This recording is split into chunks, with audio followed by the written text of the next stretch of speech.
All right, I'm ready whenever. You guys ready? Yep. Yeah, I suppose I'm ready. All right.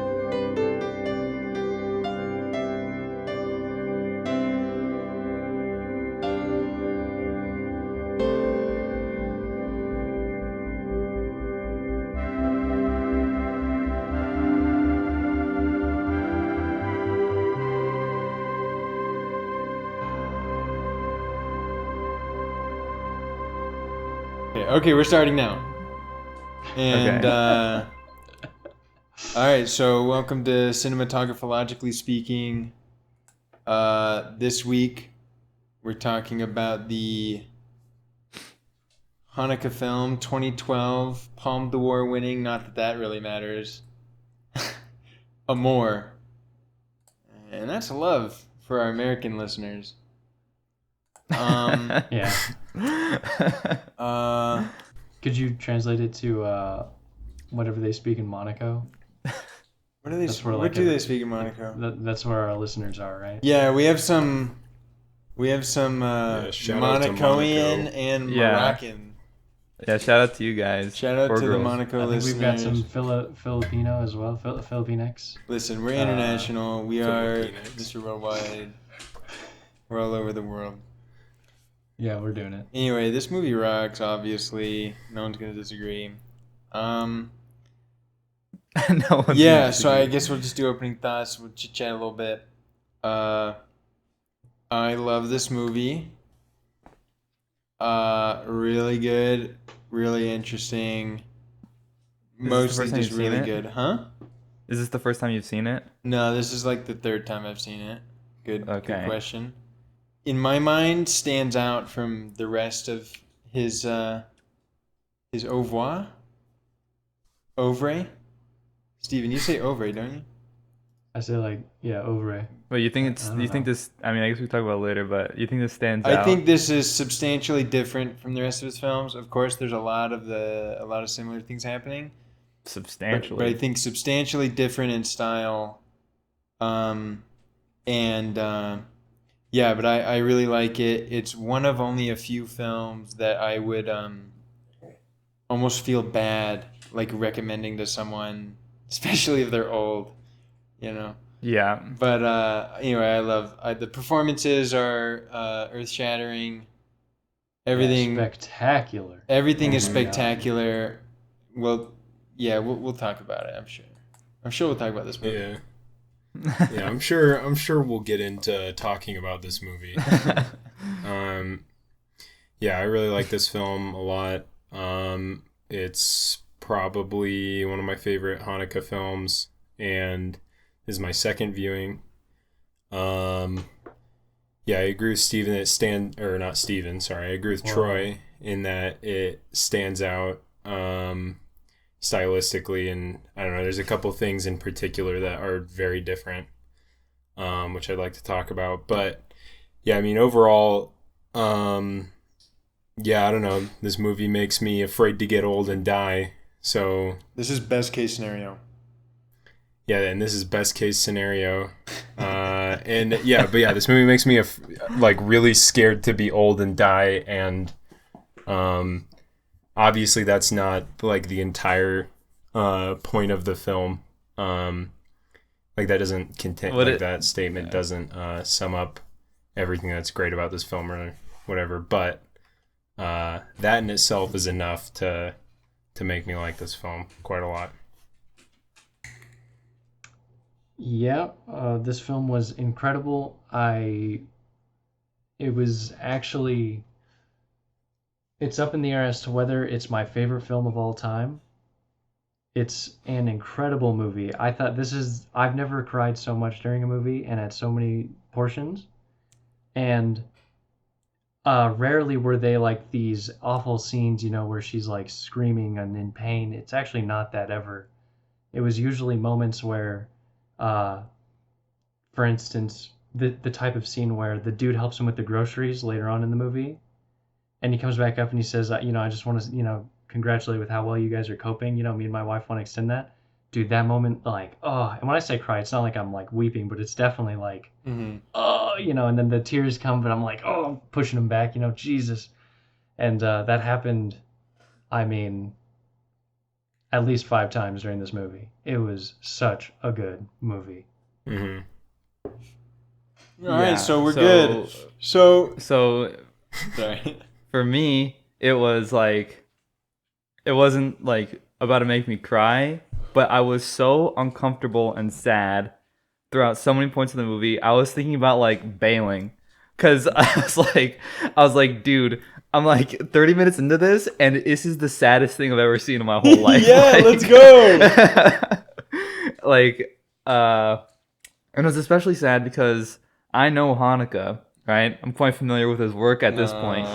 And I knew that there was going to be nothing redemptive about this, that it was going to be sad and then it would end.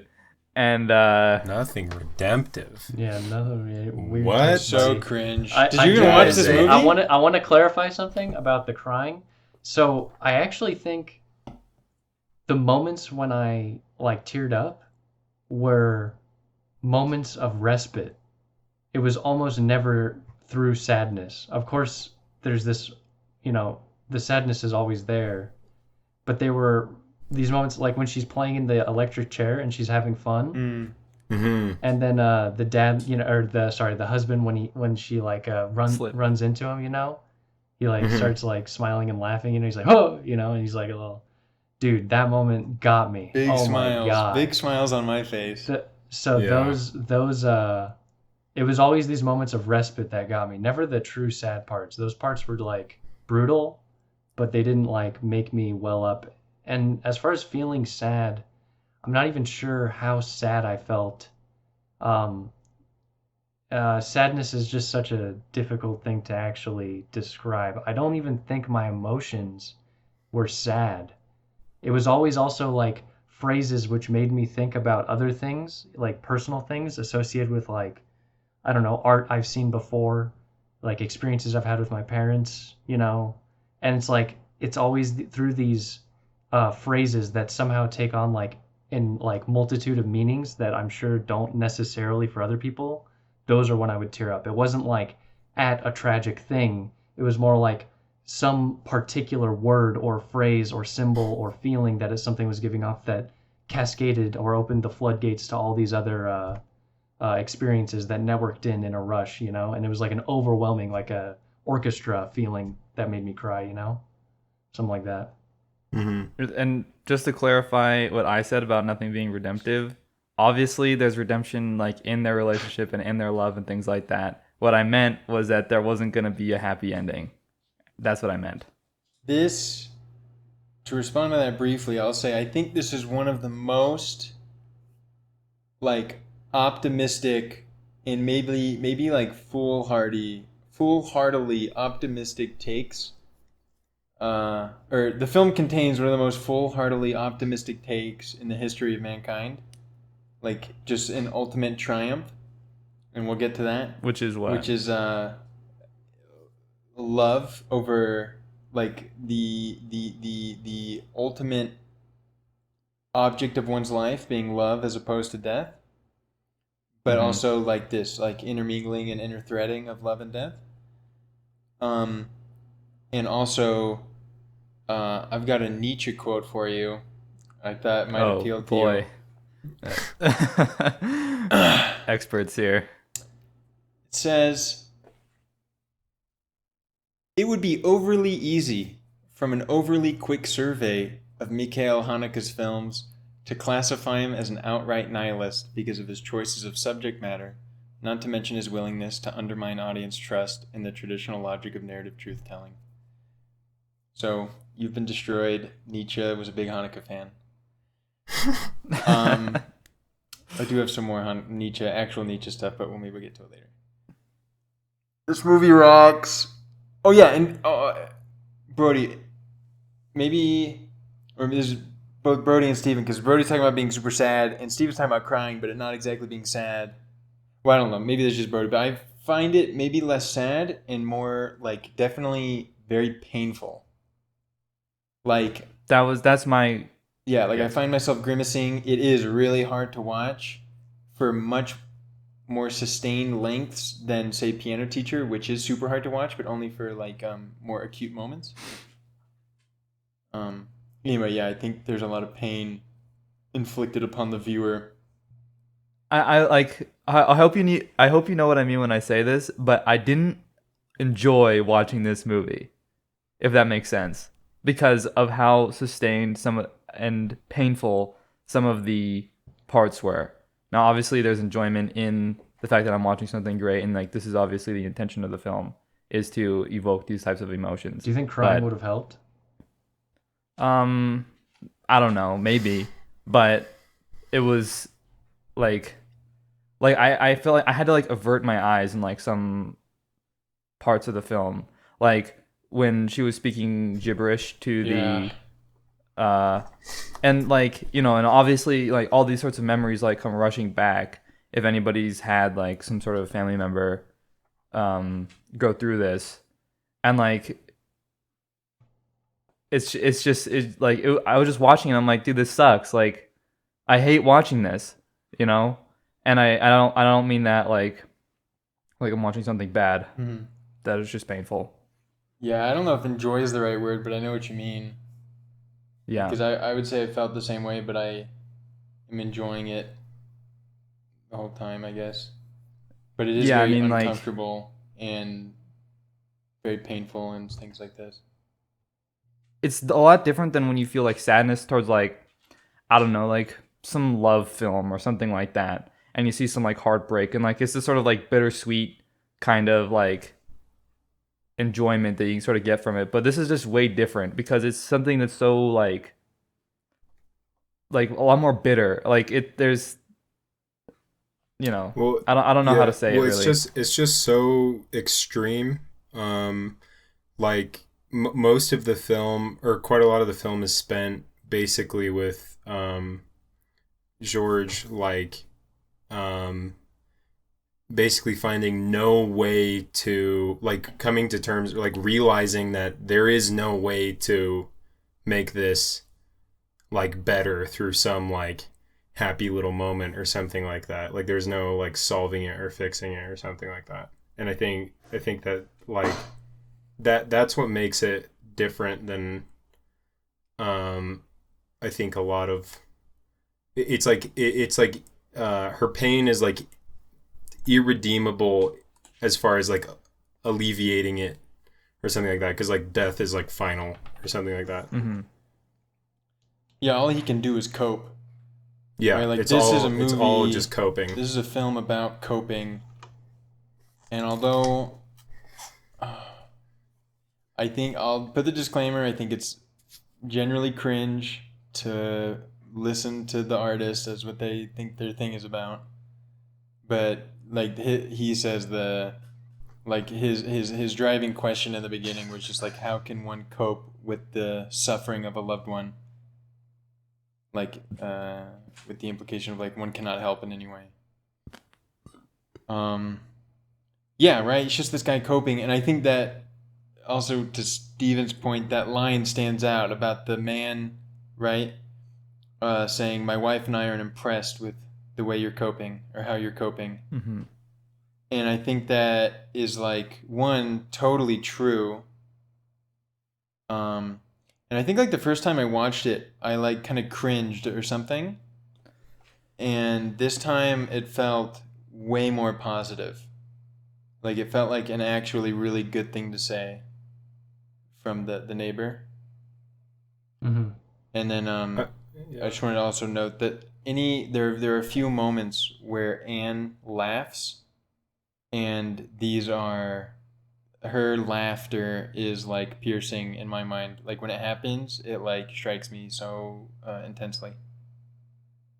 Mm-hmm. I think that to comment on the neighbor saying that, I think that when people are saying things not necessarily like that, but when people are acknowledging that there's something horrible going on, with Anne dying earlier in the film, it's seen as, at least with George's and Anne's, how they feel about it, like they have not like come to terms, or they don't want to acknowledge it socially, to like other people, like they want to continue to live life or something like that. And I think that that's like the first time, or maybe not the first time, but I don't know, it stands out as one of the times where somebody outside of the walls of their house like says something and acknowledges like how horrible it is.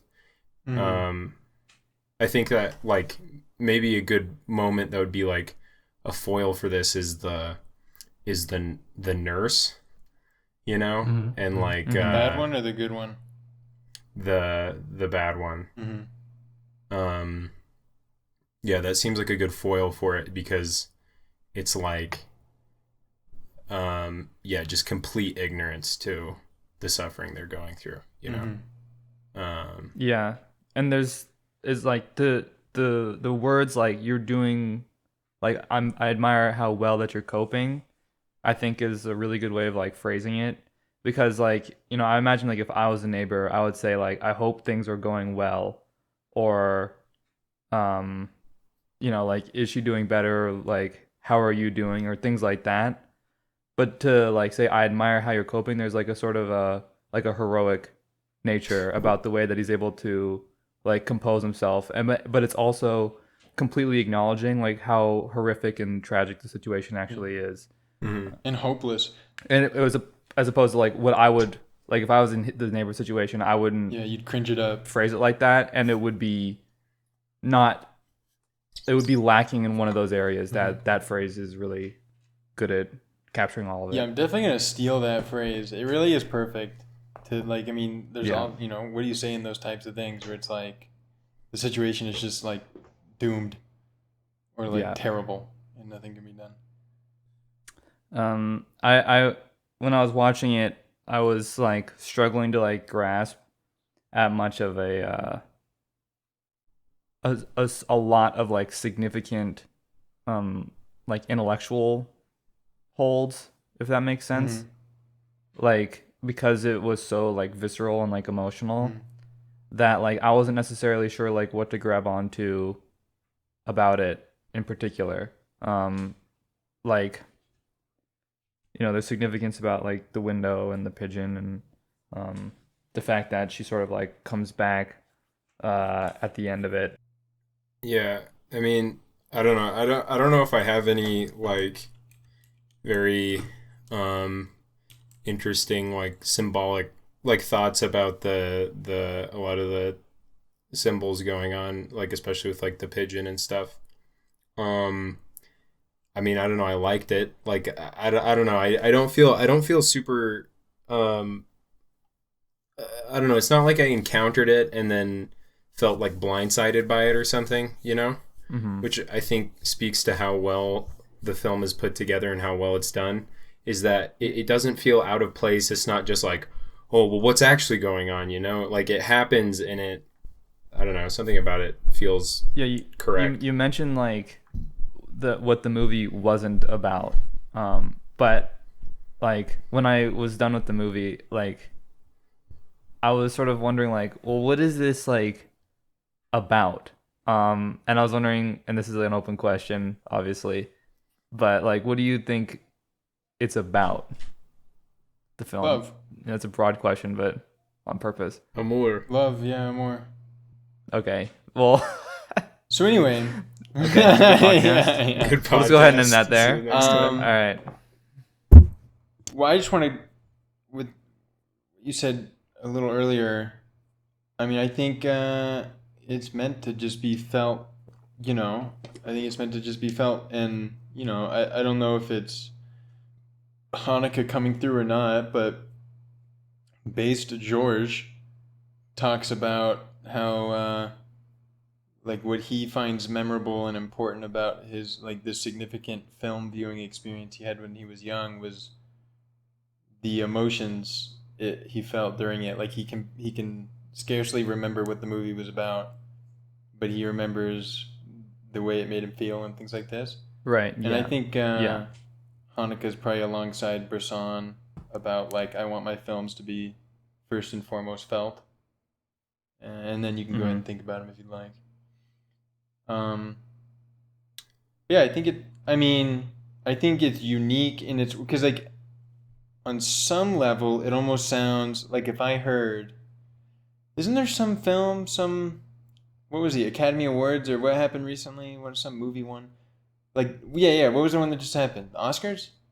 Yeah, the The Oscars. Oscars just happened. Yeah, weren't there and ever it like some was- movies where it's like kind of like old person dying or something like this, or I don't know what it was, but I don't know. It might have been Nomadland. I don't know. Oh wait, no, I know what you're talking about. I don't remember what it's called though. yeah, but I just I didn't see it. if I heard, oh, there's this great new film about whatever, just describe this film, right?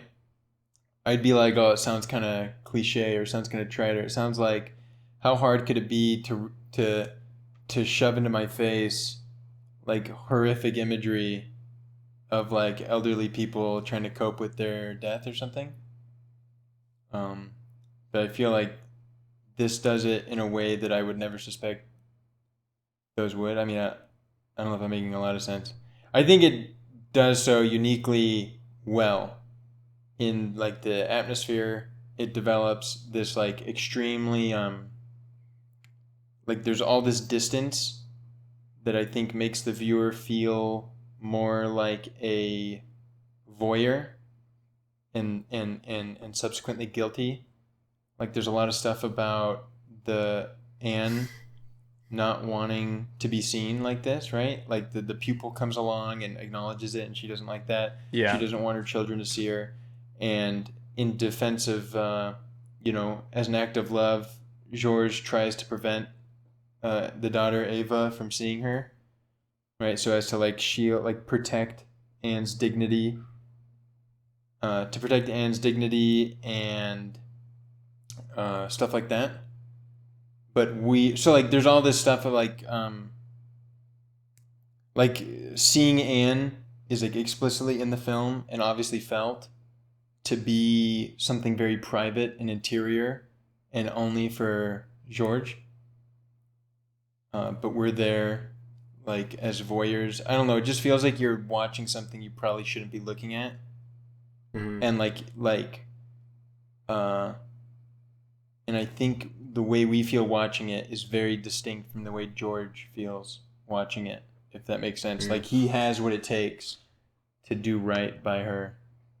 Whereas we feel like we're given the privilege to do that, or the opportunity and privilege to do it, but we're unable to, and it makes the viewer feel guilty, and like we are like other Haneke films, like we're complicit in some wrongdoing. Does that what would the vibe with how you felt? wrongdoing even be? Would the wrongdoing be seeing it? Failing to love her. Totally. Like the view we're given like presents an opportunity to see her the way George does. And when we fail, it feels like because we don't love her enough. Yeah. Why, I don't know. I'm kind of. why do you think we necessarily fail? What do you mean? Yeah. That. Oh that yeah. was what I was gonna I say. think the failing. Maybe it's just me, but I think the feeling of being a voyeur rather than a viewer, if that makes sense, or something like the feeling of looking at something that isn't meant for your eyes.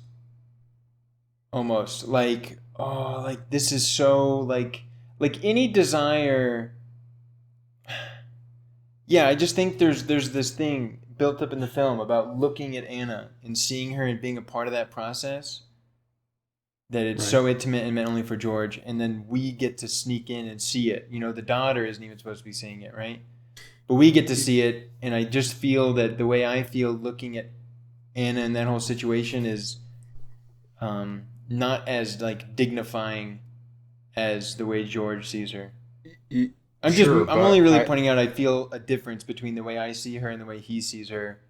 Okay. But that difference is made evident by the way I feel watching it. Not like I think it's different. Like I feel a certain way and I don't think George does. Okay.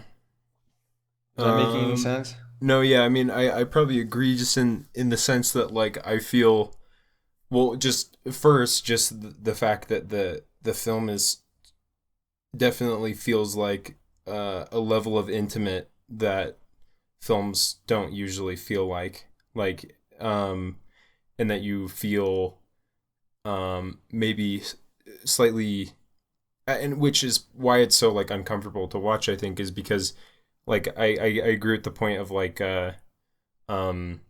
it's not like it's seemingly not meant for you to see or whatever. And with this thing with Anne or what's their daughter's name again? Eva. Yeah, Eva. But yeah, I don't know if you're still pushing the point of like the failure to see her as George sees her. I mean, I don't know. That sounds like a more personal point. This discomfort you experience is not felt by George. I don't think that's true. I think it's certainly different. I think George actually attends to his diaper duty with not the same discomfort we do. I think he might feel a shame that he has to be complicit in her, like in stripping away her dignity and her like individualism and ability to, be independent. Like I feel like he has a lot of shame, but I just think it's different from what we feel. I think our discomfort is not exactly the same. It might be. I don't know. I'm just kind of. I wasn't like disgusted during moments like that. Like those moments actually didn't strike me much. Oddly enough, I don't know. Why like wasn't those like, yeah, like so, when I don't. I don't really see the failure aspect. I suppose there's a difference just in the case that George obviously loves her more than we can because his is a supposed love. Like we know he loves her, given the backstory and everything. Some like history they have that's we intuit based on their relationship, and we won't have that, sure, but I don't know. Like you can view with a level of tenderness, like. I think like this what you're talking about sounds more true if, and I'm not saying you felt this way, but if you were like revolted during that and you wanted to walk away. Yeah. I didn't really feel that way. I didn't feel like I wanted to walk away. No. Yeah. Yeah. I don't know. Yeah, that's all. Yeah, not at all. Maybe I'm totally on the wrong track, and maybe I,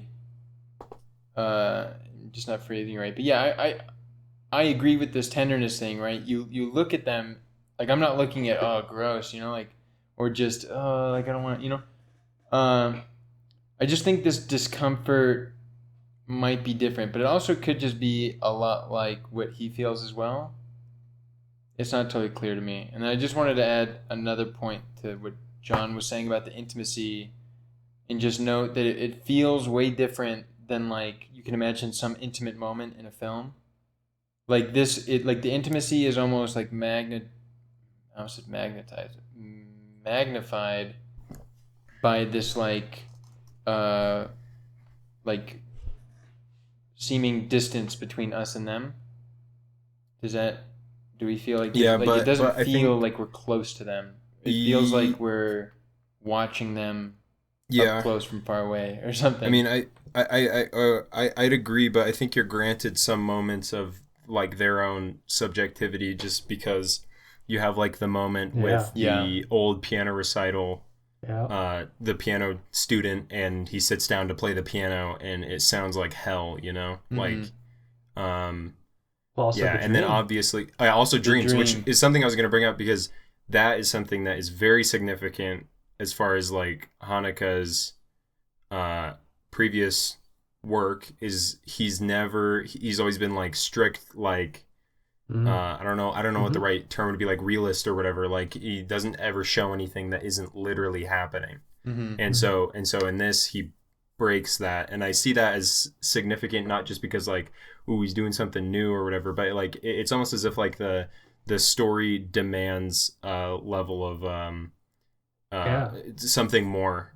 I think something more. It makes complete sense because so this is maybe another point as to why I might disagree with Troy. You're talking about this distance we as the viewer have.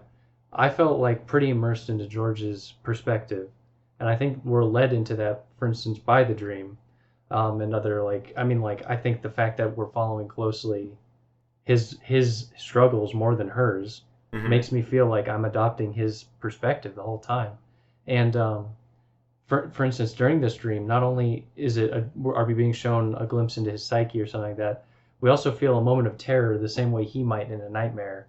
When I remember when he's walking out of that door, the doorway, and he's peeking out for the first time, I like legit had this like horror movie level like trepidation. Yeah, same. Like I was like Same. genuinely terrified for what was about to happen to him. And that is a feeling I think you would feel in his place. I mean, I felt that way in a dream, like, or like, it makes complete sense to be worried stepping into a hallway after someone does something like that. Yeah, it's like broken into your house. Right. Just to say, all I mean by that is I completely relate to that terror. And so I really do feel like the whole movie, a lot of my, like, yeah. That's all. The psychic like relationship between George and you. Yeah, I agree with this, but I think maybe to more Troy, what Troy was trying to say, we still are given, I think that the distance that we're given from anything in this film is our distance from Anne. And I think that that distance is the same distance that George has, but obviously, like, he loves her and whatever, they've been married for who knows how long. Like, and in that way we're different, but in that way we're different from George or whatever. But that, like, as far as any form of like voyeurism or as a voyeur or whatever, like the only thing that we're watching that it makes it hard to relate to is Anne's situation. I don't think George's as much. Yeah. I think that's fair. Yeah, I agree with everything you said, Stephen. I think distance probably isn't the right word, right? Because we are very tight to George. And yeah, this dream sequence is a big deal. And similarly, I felt quite scared. Especially, I each time I'm so struck by the end, like the scary part. The hand isn't even what scares me. It's when the camera is square up with his face. Did anyone feel this way? Do you know what I'm talking about? Just like he's walking in the water. I'm trying to pull it up, but he's walking in the water. This right here. There's something about this, just this thing that scared me. Anyway, no, I think instead of distance, maybe it's just about like the emotion and the feelings and all these things at play are very much like occurring, like much more in our minds than on the screen. Like, there are, of course, emotional moments, but for the most part, like the living hell that George inhabits is like largely kept within George. Yeah. And their relationship dynamics and like the way in which their love and relationship is eroding and things like this is largely kept within them, with the exception of like a couple little moments which aren't too, explicit. So I mean, I guess I just mean like it's like the film feels like reserved in terms of its like spectacle and flashiness or something. I don't know, but they're both super stalwart. I mean, neither of them cry. Like, neither of them break down crying at any point, right? She cries once. But the night before she has the stroke, he asks what's wrong, and she says nothing, and she's crying. Yeah. And then for the I don't know. I'm trying to get to the bottom of why I do feel like there's a feeling of like looking at something, I like that it's maybe like almost too intimate for me. Maybe it is just me, but I feel like there's a sense of intimacy that makes me feel like a violator or something, or like I'm playing a role as a viewer of degrading Anne's dignity the way George is trying to protect it. I'm not sure. I'm mostly just trying to come up with an explanation for why I feel like I'm violating something by watching. Am I the only one feeling that way? No. I think that's much more valid, just because that's valid because that's like what Anne has like asked to not happen, is to let other people into the house and see their situation and comment on it and blah blah blah. So it's like we are participating in that. So I think that's pretty agreeable. Yeah, maybe like, it's to out feel of as like, though yeah. we're a part of that. And maybe that brings us closer to George in that we share an interest in like fulfilling and protecting the dignity of Anne as she requests it. But yeah, like she doesn't even want to look at herself. How painful when the hairdresser lady does her hair and then holds the mirror up to her face. You know? Mm-hmm. And Anne is Yeah. like, oh, you know? Yeah. Oh, so hard. But Yeah. yeah. I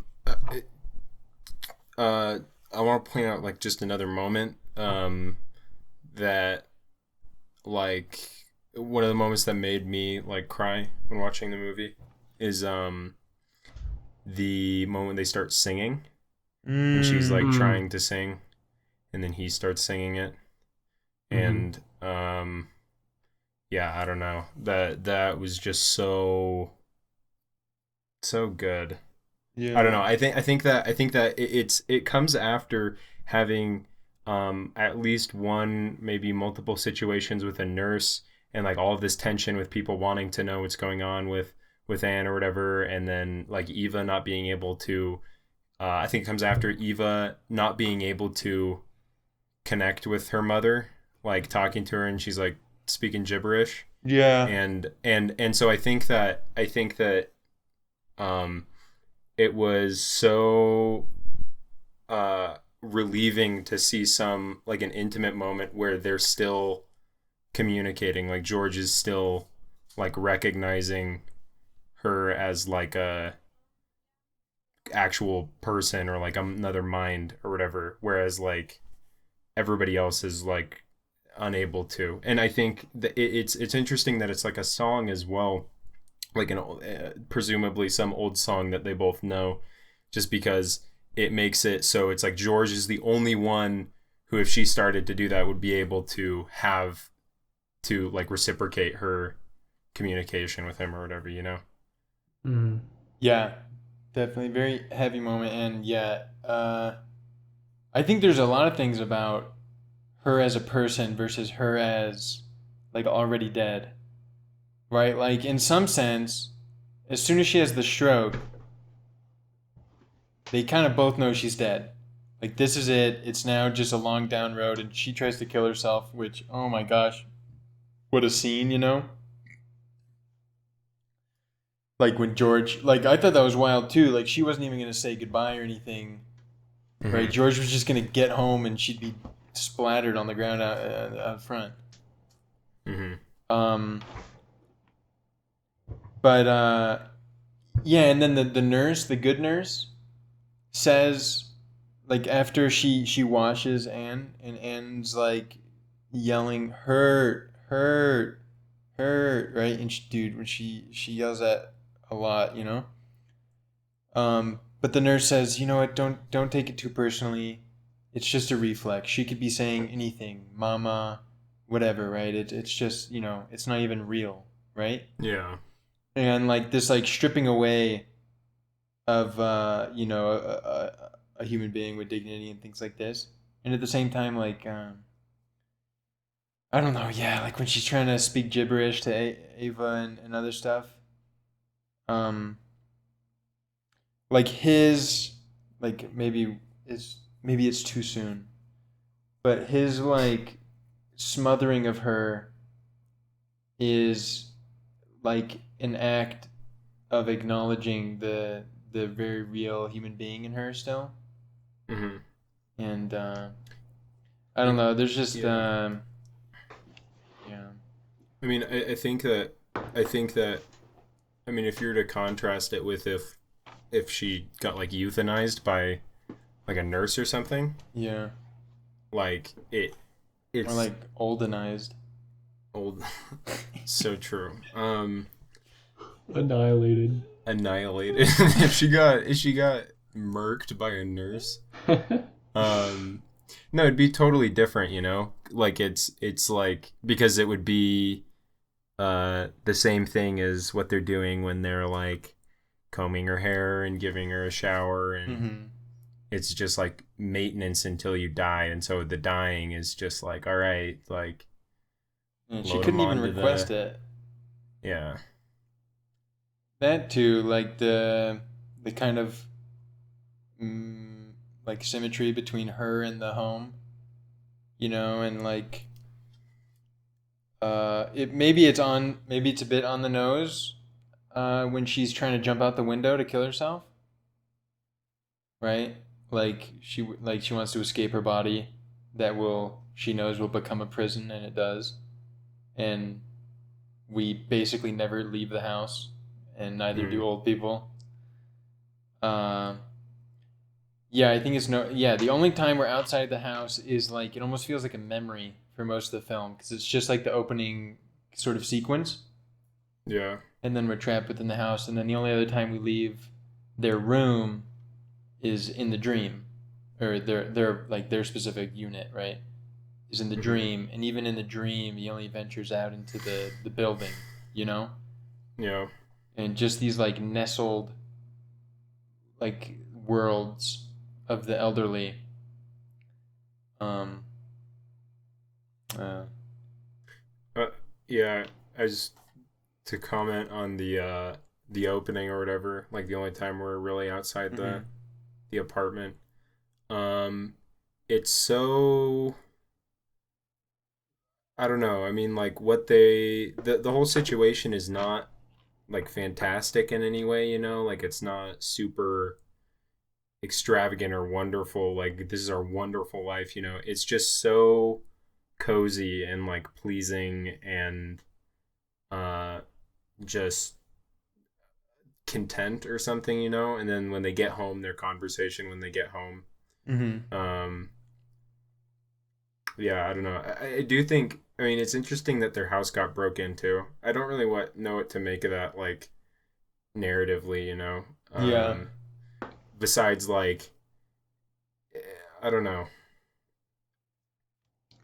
Uh, I don't know. It's so I thought it served like two useful like the the function was like in a reductive way was it kept you wondering as to what the real problem will be, so that when she's alert in bed that night, I believe she's awake, right?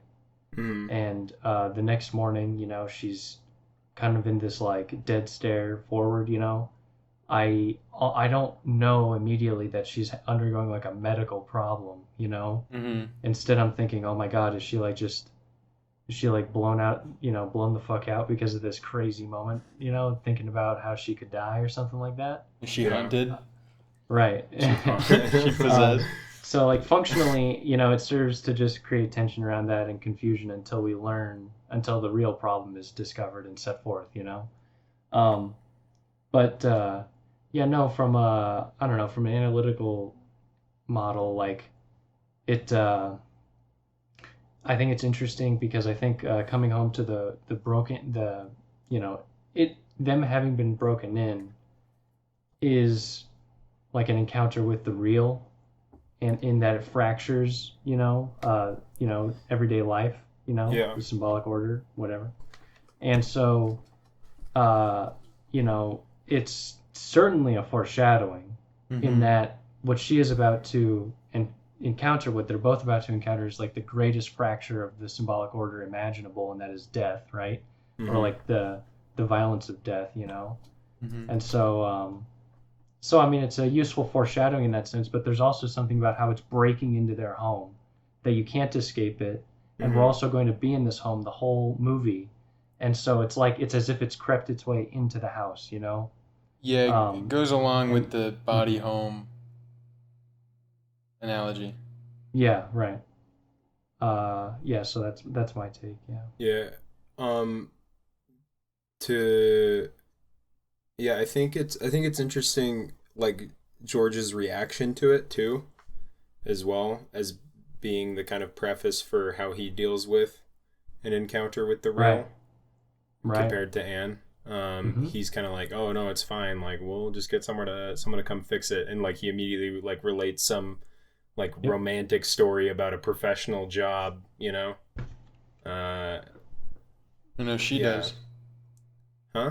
I agree with the point. I agree with the point, but she brings up the elaborate job. Oh, she does. I didn't even remember this elaborate job, but I do remember him saying that it'll probably be like 3 days before they get here, because that's how it was with the plumbing.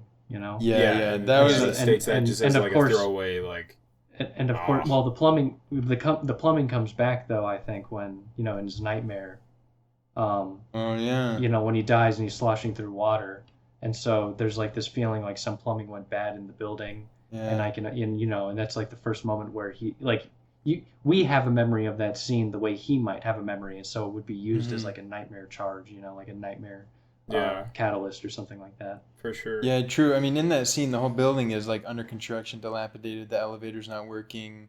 Right. Like things are not good in the building. She just brings up that, I know them, and they had all the paintings cut out and stolen, and blah, blah, and he was like, that was a professional job. Oh, okay. But then Steven, the conversation Steven talking about when he brings up, this guy is better, if we do, contractors, it'll take a long time, is when she has her first stroke. Oh, I see, okay. It's in that breakfast thing, which I think is weird, their home. First of all, just pointing out how insanely warm and cozy visually a substantial portion of the film is in my mind. I mean, the opening scene is obviously incredibly cozy. All these happy people I think, obviously it's an image of us, but like the home interior, like the kitchen is kind of gross, but then in a cozy way. Yeah, it's a cozy, relatable, and like very European looking kitchen. I also have a comment about the coziness, very briefly, just to say that in the final act of killing her, it's daytime, and the lighting feels, and even the story he tells, like I didn't see it coming. Even though I imagined something like this could occur, it really still took me by surprise, Yeah, definitely. Because this scene, like, though she's in pain, obviously, and stuff, everything's calmed down, like he's telling the story and he calmed her down through his voice, through his narrative, that he's telling. She's like no longer screaming or whatever. So I'm like, this is comfortable. And then obviously the juxtaposition with the killing, But, I like that he doesn't kill her in a moment of when she's like panicking or whatever, because then it makes it much more of like a real decision to do it, Like it does seem like a breaking point for him. Yeah, this is more of a decision. Although he does hesitate, which is very odd. It's like it's as if, if you watch the scene, he looks at the pillow, he like reaches out, and then he pulls away. Then he does a very brief double take, and then he grabs it again and does it. So it's as if it was actually like, it's like he'd been thinking about it a while, second guess, but then realized, fuck it, and then he did it, if you watch it. Mm-hmm. Yeah, like this definitely seems more like a breaking point, right? Go on, John. Sorry. It's like impulsive, but the thing is, I think the important part in relation to Anne, in that it's not during a moment of panic, is that it's not like an immediate like reaction to her situation in that moment. Right. It allows for the moment to be like the culmination of the whole film. Like it's a reaction to the entirety of the situation or something like that. Woo. But yeah, I don't know, the whole film, it's so cozy. It is the living room.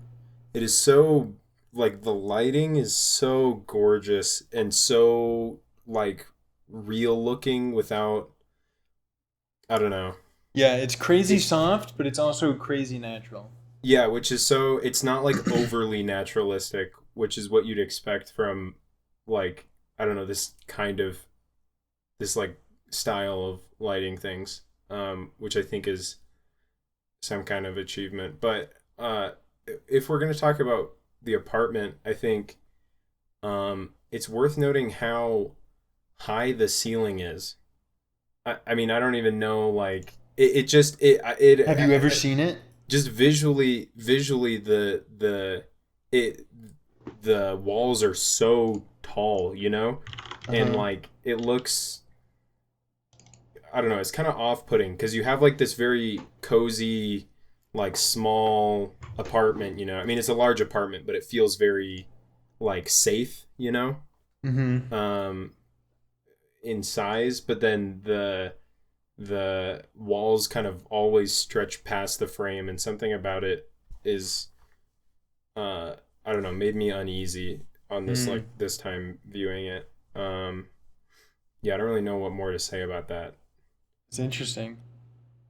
It is a set, or it's worth mentioning. It's a studio, or it's on a soundstage. Yeah, I mean, I was thinking like, from a technical perspective, like having a high ceiling is nice because you can put lights work above. And stuff. But yeah, I don't know. I mean, I would think that it would be more than just that. Yeah, you go. I kind of want to talk about the smothering more. Okay. The thesis is something like his killing of. I mean, imagine. Oh gosh, killing her is so crazy. Just that I think it's noteworthy that he makes a clear attempt to. I don't think it's just some like logistics thing, like smother himself simultaneously. No, definitely not. Right. It's also Right, like this is like a murder suicide, but in one act. Yeah, well, I mean, maybe I do. So I don't disagree with that take, but I also just read him using his face as the way he looks like it's like a bow, like a prayer prostration moment, like getting like he's not on his knees, but only because that's like useless here, you know. But like it really does, yeah, just seem like the act of like extreme submission to something, submitting to death or something like that. Yeah, that's all. Yeah, I agree with that. But do we agree there's like obviously a symmetry of the smothering? Like he's being smothered, she's being smothered. Like I mean, what is his life after this, you know? Right, yeah. Right, I mean, like it's definitely definitely a productive connection. Yeah. I mean, yeah, that makes sense symbolically, yeah. Yeah. I mean, I think this is a tremendous act of sacrifice. Yeah. Imagine thinking you shouldn't kill her. Dude, oh man, because like this is like you know, gonna happen. Like, would you do this? You know? And also, just as a little trivia, this actress did die of cancer. So, I mean, who knows what it was exactly like, but I imagine it's not too dissimilar. Yeah, I mean, so what normally happens is you go to the hospital or hospice and you're on a morphine drip. So you, as the caretaker, as the husband, you would obviously feel awful the whole time, but you would also see them just in a sedated state almost all the time, such that you don't have to really. I mean, you obviously you confront it because you love them, but like there's some like peace surrounding it, and it's a grotesque piece because you know what it's from. It's an artificial piece. It's a papering over, right? But it still, you know, renders those around you, like those around the person, like less. I don't know. Like agency? What'd you say? Like agency? What'd you say? Well, I don't know if that's what I'm saying. I'm just Okay. saying that those around the person who's sedated and dying don't have to contend with it in the same way that George does. And so you might even say that the person who's sedated gets the relief of not forcing those around them to contend with them as much because they're in the hospice and sedated almost all the time leading up to their death when it gets that bad, you know? Yeah, but I think that isn't necessarily. I'm not saying it's better. No. Yeah, I'm just saying. I don't know how common. Like that strikes me as a situation in which the killing force is very quick, or the person has a chance of like living a life after. Because like the people in my life that have died of cancer, some were like the people who were younger, like in their 50s and 60s, like your story is that of them, and the elderly people have like I don't know. I mean, obviously, I'm just wait, one. No. I disagree. Mine was with a grandmother who was really, really old, and like she was not going to live after this. Was it fast acting or something? Because I don't know. No, they're sedated for like years. When I say sedated, it's not like they're under anesthesia or euthanized. It's just they get prescribed a certain dosage where it's just like, yeah, that's all. Okay. So they're just in a constant like placated mode because of a prescription that they've been on because they have something terminal and they're so old. But at home. I mean, yeah. It could be at home, but it doesn't have. In this case, it wasn't, but it could very well just be at home. I mean, I have a relative who's like pretty much at this point right now, like constantly in pain, like, and I think right now they're discussing whether she should be put like in a hospital and basically have that happen, or if she should just be at home. But either way, just be on an absurd amount of medications to, the same situation but at home. Right. Oh, it's so insane. The only older person I know that died of cancer, it was like, stage 10 million brain cancer, and it took a long time, like almost a whole year. And in this movie, when you see like there's a certain point where some time has passed, and we see like the nightstand is now covered in medications and other apparatuses. Anyway, might just be apparatus. Anyway, there's like a water bottle. Anyway, that just reminded me of that situation and like the water bottle and stuff. Yeah, dude, that's so insane. Like, what do you think about and let me know if we're getting maybe just too off topic, but like, what do you think about like John in your situation? Yeah. Like hospital, home, medicated, not medicated. Like, what's the? I don't know. It just is wild that it's like definitely gonna happen. Like, like it's almost hopefully this is what we have to deal with. The thing is that, I mean, in my situation with this relative, I mean, it's like their decision, I mean, like if you go to the movie, like the reason why she doesn't go to a hospital or and get on like a morphine drip or whatever is because she doesn't want to. And I think what would you want for your wife, or like imagine, I don't know. I mean, you would want to fulfill what they want. What would you want? What do you want? What would you want? So what would I want for me? Yeah, I guess I don't. Yeah, the whole thing of like how to die is so nuts. Like these people,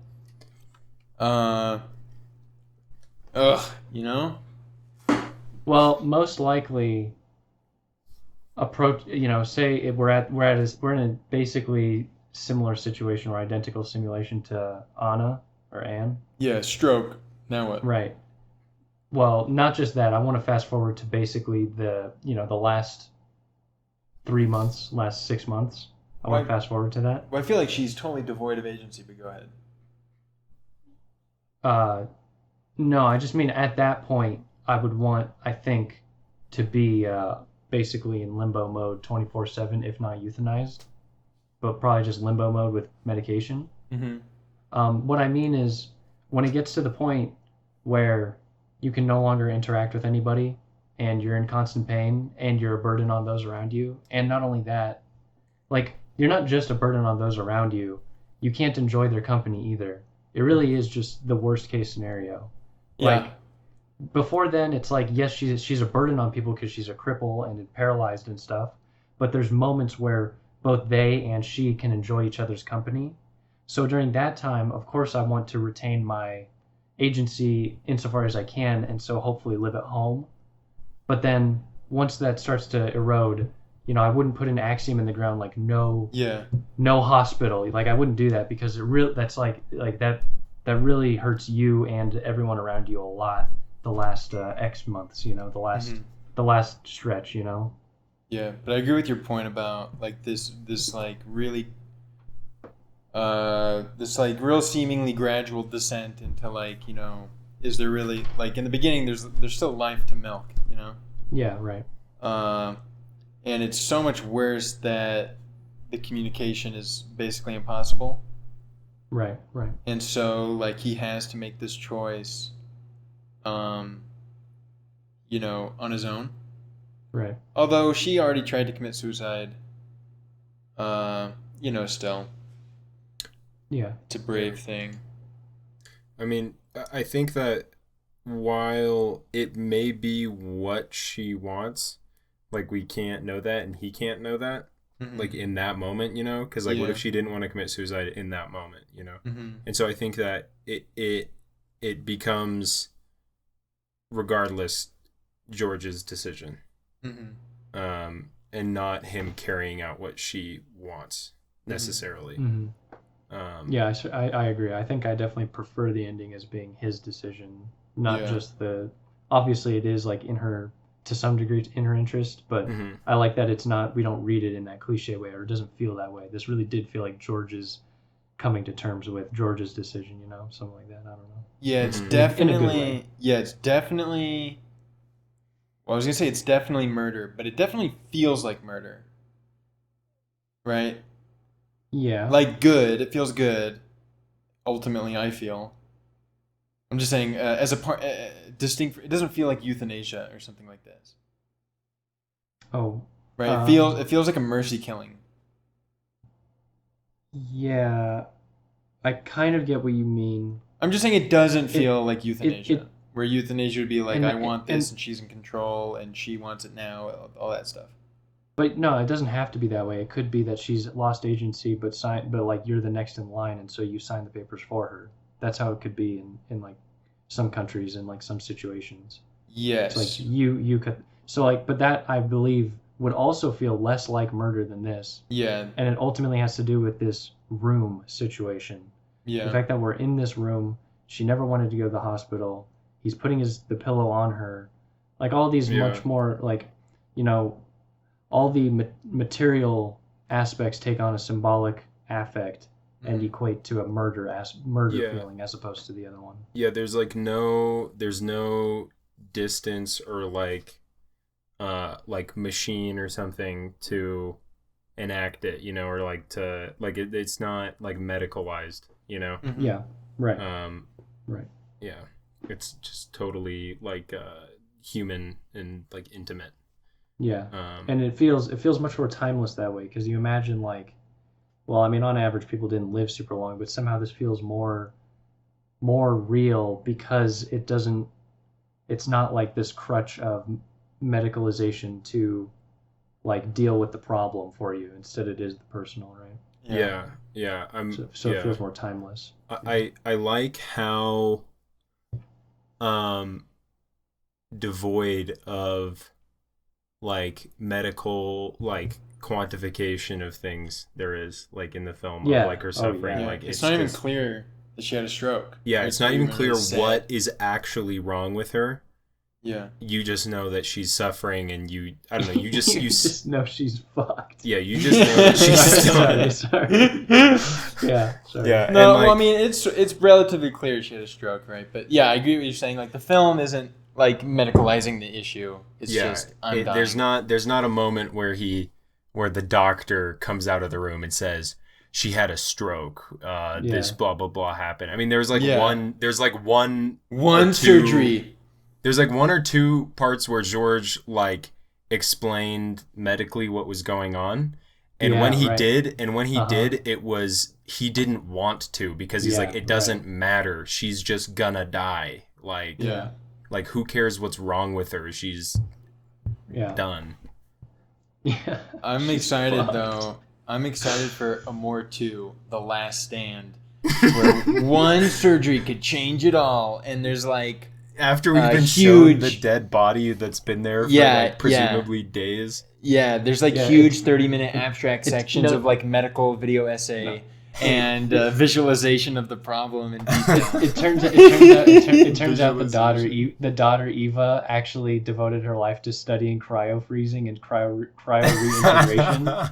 So what actually happened is they took her body away and immediately froze it, and then she discovered the cure to mortality, and like they unfreeze her, Yeah. and then they have to like stop this villain who's also trying to steal it and throw it away, you know. But like, yeah, Dude. Yeah, He Amour lives in the 2, Amour 2 volcano. opens up with the same sequence, but it Okay, wait, I have to pee. continues Hold on. and it zooms in on Anne, and she opens her eyes, Yeah, and then title sequence. yeah. Yeah, yeah. Well, I'm really glad that sounded like it's of a conclusionary. You want to use all these words, conclusionary tone. But I'm really hyped. You liked it a lot. Conclusive. Conclusive tone. No, conclusionary, conclusive. No, if I say it's a conclusive tone, it sounds like what I'm saying is conclusive rather than like what I'm saying. I don't know. I'm trying to say when What are I you say, saying? well, I'm glad you like it. It makes it sound like this is the end of the podcast. But yeah, I'm really it could be, hyped. but it Really doesn't hyped. have You to really be. like it. Obviously, the opening sequence tells us everything to know. This is a film about us. And it's not just a film about us. It's a film about us as viewers. It's about us Yeah, watching. I mean that's fine. I really think that Fine. you know, like, you know, I'm on the board. obvious, I'm on right? board. The obvious Yeah. being that Yes. is the worst. Like that is of the good qualities, that's the least good. Not that it's a bad quality. It's just the other things reign supreme to me. Um, and that really is like a totem pole of amazingness, and the most amazing being obviously the intense emotion you feel, you know. Yes. Yeah, and 100%. then other good things can fall under that, but ultimately it's that ooey gooey, crazy, intense, yeah. Yeah. No, I'm with it on the primacy of feeling a film rather than this Yeah. analytic, the analytic virtues. Yeah. Yeah, I'm starting these days to think more and more of it as like, I don't know. Yeah, just like, yeah, it's all about the effect. And almost like magic tricks, you know? Yeah, a Like, bird just hit my window, by the way. oh my gosh, topical. Yeah. Like it's all about the effect, right? Like in magic or whatever, there's like 20 something different effects, and it's all about all the different strategies of producing them. And right, have we all gone through some magic phase, at least in some minor sense? I know John has, I have. Have you? We might say extremely minor phase, sure, yeah. Okay. But Yeah. there Lame. becomes this interest in the behind the scenes work, right? Yeah, And but the true. magician doesn't do it. God, I need to see The Magician, the Bergman film. You haven't watched it yet, John, right? No. Maybe it was Jal I was talking to about it. But the magician doesn't do it for the behind the scenes, craft, right? He does The it reveal, for, the right? big It's all about the reveal, reveal. The ultimate right. drive is the reveal, is the effect, and it's only when when you have films with truly novel effects that it becomes like more and more interesting. I don't know. I don't know. There's obviously though like a marriage between the technique or the analytical and the effect, um, especially in certain cases. But I'm with you on the primacy of feeling a film. And then Well, especially this the other film. I stuff think is some films, Mhm. their virtue is the analytical Mhm. contribution they provide in a filmic form. Mhm. But and so they feel kind of hollow emotionally, but that can still be okay and tolerable and like good art. It just depends. Yeah. I'm just eternally dissatisfied with my inability to access like the more analytical nature of these films. And I read this book and I read these things, and I don't know. I just wish I could get just get a little more access to it, because I think one thing I really like about the Haneke films is they always feel like they're also about film, and I love film. Yeah, I mean, I think with Hanukkah in particular, his whole thing is causing like a self-reflexive thing or whatever within the viewer, and like I think Hanukkah ultimately, the point of a lot of his films, maybe not besides Funny Games, but Funny Games skews much more to the analytical side. Yeah. In the feeling, but in a lot of his other films, like Piano Teacher in particular, in this one, it's like any techniques used to cause self-reflection are not meant to be, wow, look at this technique. Like, the point is to cause more emotion. And like, I don't know, I mean, his films are discussions of ideas and like meant to cause thinking about those ideas, and that I don't think that those ideas are necessarily delivered, like the technique is not the idea that he's discussing. It's just the means. Certainly.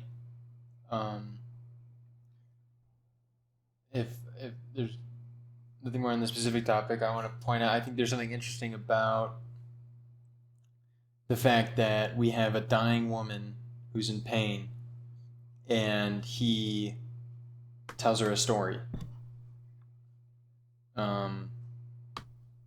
to pacify her. Yeah. And are you gonna say that's like us? Right? But there's some, and like it's I think that's interesting. I think the story he tells her is really cute and like good itself. Right? It's like a story about him lying to his mom about liking summer camp, right? He doesn't like summer camp. He sends her a card indicating he loves summer camp. No. Yes. He tells her that he doesn't like it. Yeah, no, because she says to put stars if he doesn't like it, and I thought it was stars if he does like it. No. You failed. Flowers versus stars. I gotta rewatch the movie. You didn't watch this film. I have a flower and a star else inside of me. Anyways, here's the story. Anyways, so we're being pacified. George is the modern Hitler, i.e. James Cameron. Whoa. Just telling what? What do you mean what? What are you saying? What do you mean what? Wait, sorry, not James Cameron. Well, no, James Cameron, but who am I thinking of? Who's the... I always forget his name. James, the Inception guy. You're talking about James Franco. Christopher Nolan? Yeah, James Franco. Yeah, Christopher Nolan is the great pacifier. Oh. You're sitting there in bed wailing in existential dread, and he comes along to tell you a story to fuck you calm, and then he's gonna smother you to death. And that's what your life is all about. That's what your life is like. Yeah, I think there's something about that. Yeah, it's like cinema in general. Yeah. Yeah, and I think it's funny that this happens with a film that at least is going to be perceived, not to say it isn't, but like this raw. I want to bring up the paintings, but this like raw. I'm going to show you just how it is. This is a unflinching look at the reality of death in the modern world as an elderly person and things like this. Right? Like this perception of I'm going to show you really how it is, and I'm going to stare deep into the abyss, right? And all this stuff. And I don't think it really is exactly that. I think there's a lot of that, but I think it's more than just wanting to he's not just like wanting to grab the audience and shake them and be like, you're going to die, right? Right. Even though maybe against my points, it opens up at the audience, right? The spectator and the viewer and all this stuff. Stop doing that. Anyway, I also think... Where are you going with this, Troy? I know. I think it's relevant to bring up the paintings. Talk about the paintings. The paintings as like, here we go. We got Adorno and Walter Benjamin talking about these different representations of reality and how painting is unique in that, right? It's singular in its existence, right? There's like only one painting of the thing. And anyway, I think the paintings, like the film, want to communicate. Like, so, I mean, if you, I'm going to try and pull them up, but if you can recall the paintings aren't photographs, obviously, right? So what is the artist? They're not even like close to being realistic. Not even close to being realistic, yet commonly, like, it's generally a safe assumption, at least with these types of paintings, maybe not, that the artist is still like rendering an image of reality. Yeah. Right? And trying to render it as accurately as possible. And then these paintings look a little more, what are they called? Those, okay, they're like just pre-impressionism. Huh. Yeah, these remind me of a papering over of reality. Yes, they are. All right, as long as we're on the same page there, and so they are placed there to act as juxtaposition with cold, brutal, insane, hard rock, bricked up, trauma. Yeah, I think reality, the real. These are not the real. I think we have some variation over I think these are cinema. Maybe. I think there's more. I mean, like, some of them are more realistic than others, right? Like, one of them is like clearly like a post-impressionism type thing, and others are like this one in the Grove is much more like realism oriented. Right, beautiful and happy. Yeah, but like this one, or say, right? Like trying to capture a landscape and things like this. Epic, huge, beautiful. Right, epic, the clouds, the lighting, it's all within the mind or something like this. And this one, oh my gosh. First epic, of all, huge, beautiful. What a beautiful picture. For the viewers in China, we're looking at the... it looks... It does the not... green, the one with like the mostly green rolling hills and then like kind of glittering clouds. And Tell me where that is. Tell me where that is in the world. Yeah. Hey, wait, can you point to that for me? Where's the photo? No, do you know what I mean though? Like, yeah, I really don't even imagine a place like that. It's weird looking. But I think it's beautiful. It looks like maybe Africa, but yeah. It's beautiful. Yeah, maybe a savanna. Yeah, a super lush green post-rain savanna. Yeah, I believe it. This might actually be a real place. Anyway, just that I think Impressionism is probably like a good like analogy of just like the focus still maintained on like accurately representing reality, but within the frame of how it feels and strikes the artist, right? But also, like, noteworthy about Impressionism was a departure from like literal renditions, right? And like, right? Yeah. You know what I mean, right? It's not just about like painting things, something that was just, oh my gosh. yeah, Troy. Look, I want anyway, to but this about film, I want to tell you. I want you. Sorry. I know. I'm sorry. I really am being mean. I'm sorry, but I want you. Well, I thought you were just being funny. Well, yeah, funny, but it's like a bullying funny. I think. Yeah, but well, a little bit. But I do want to just say we need to talk about these paintings in relation to this film. Yes. Let's talk about that. Yeah. It's funny, and it only becomes bullying funny when everyone knows I'm not going to get anywhere with it. If I were going somewhere, it would be like, you're my hype man. You know, okay. but we all know I'm gonna end up being like, and then you have the film, and it's like, I don't know, man. I think there's something there. Yeah. But just the film, right? I'm just kind of like, sort of, and we've had arguments before about this whole like, right? Haneke wants to like provide this sort of unfiltered reality, this unfiltered reality, but really just like give space for the viewer to like engage with it and not tell them so much. Anyway, I feel like it's an acknowledgement of like this weird contrast between like the necessity of style to communicate reality and this style of reservation and things like this. I was sort of, see, I just never can make a point, but look, I feel like I'm putting the pieces out there, and I need an actual big brain to put them together.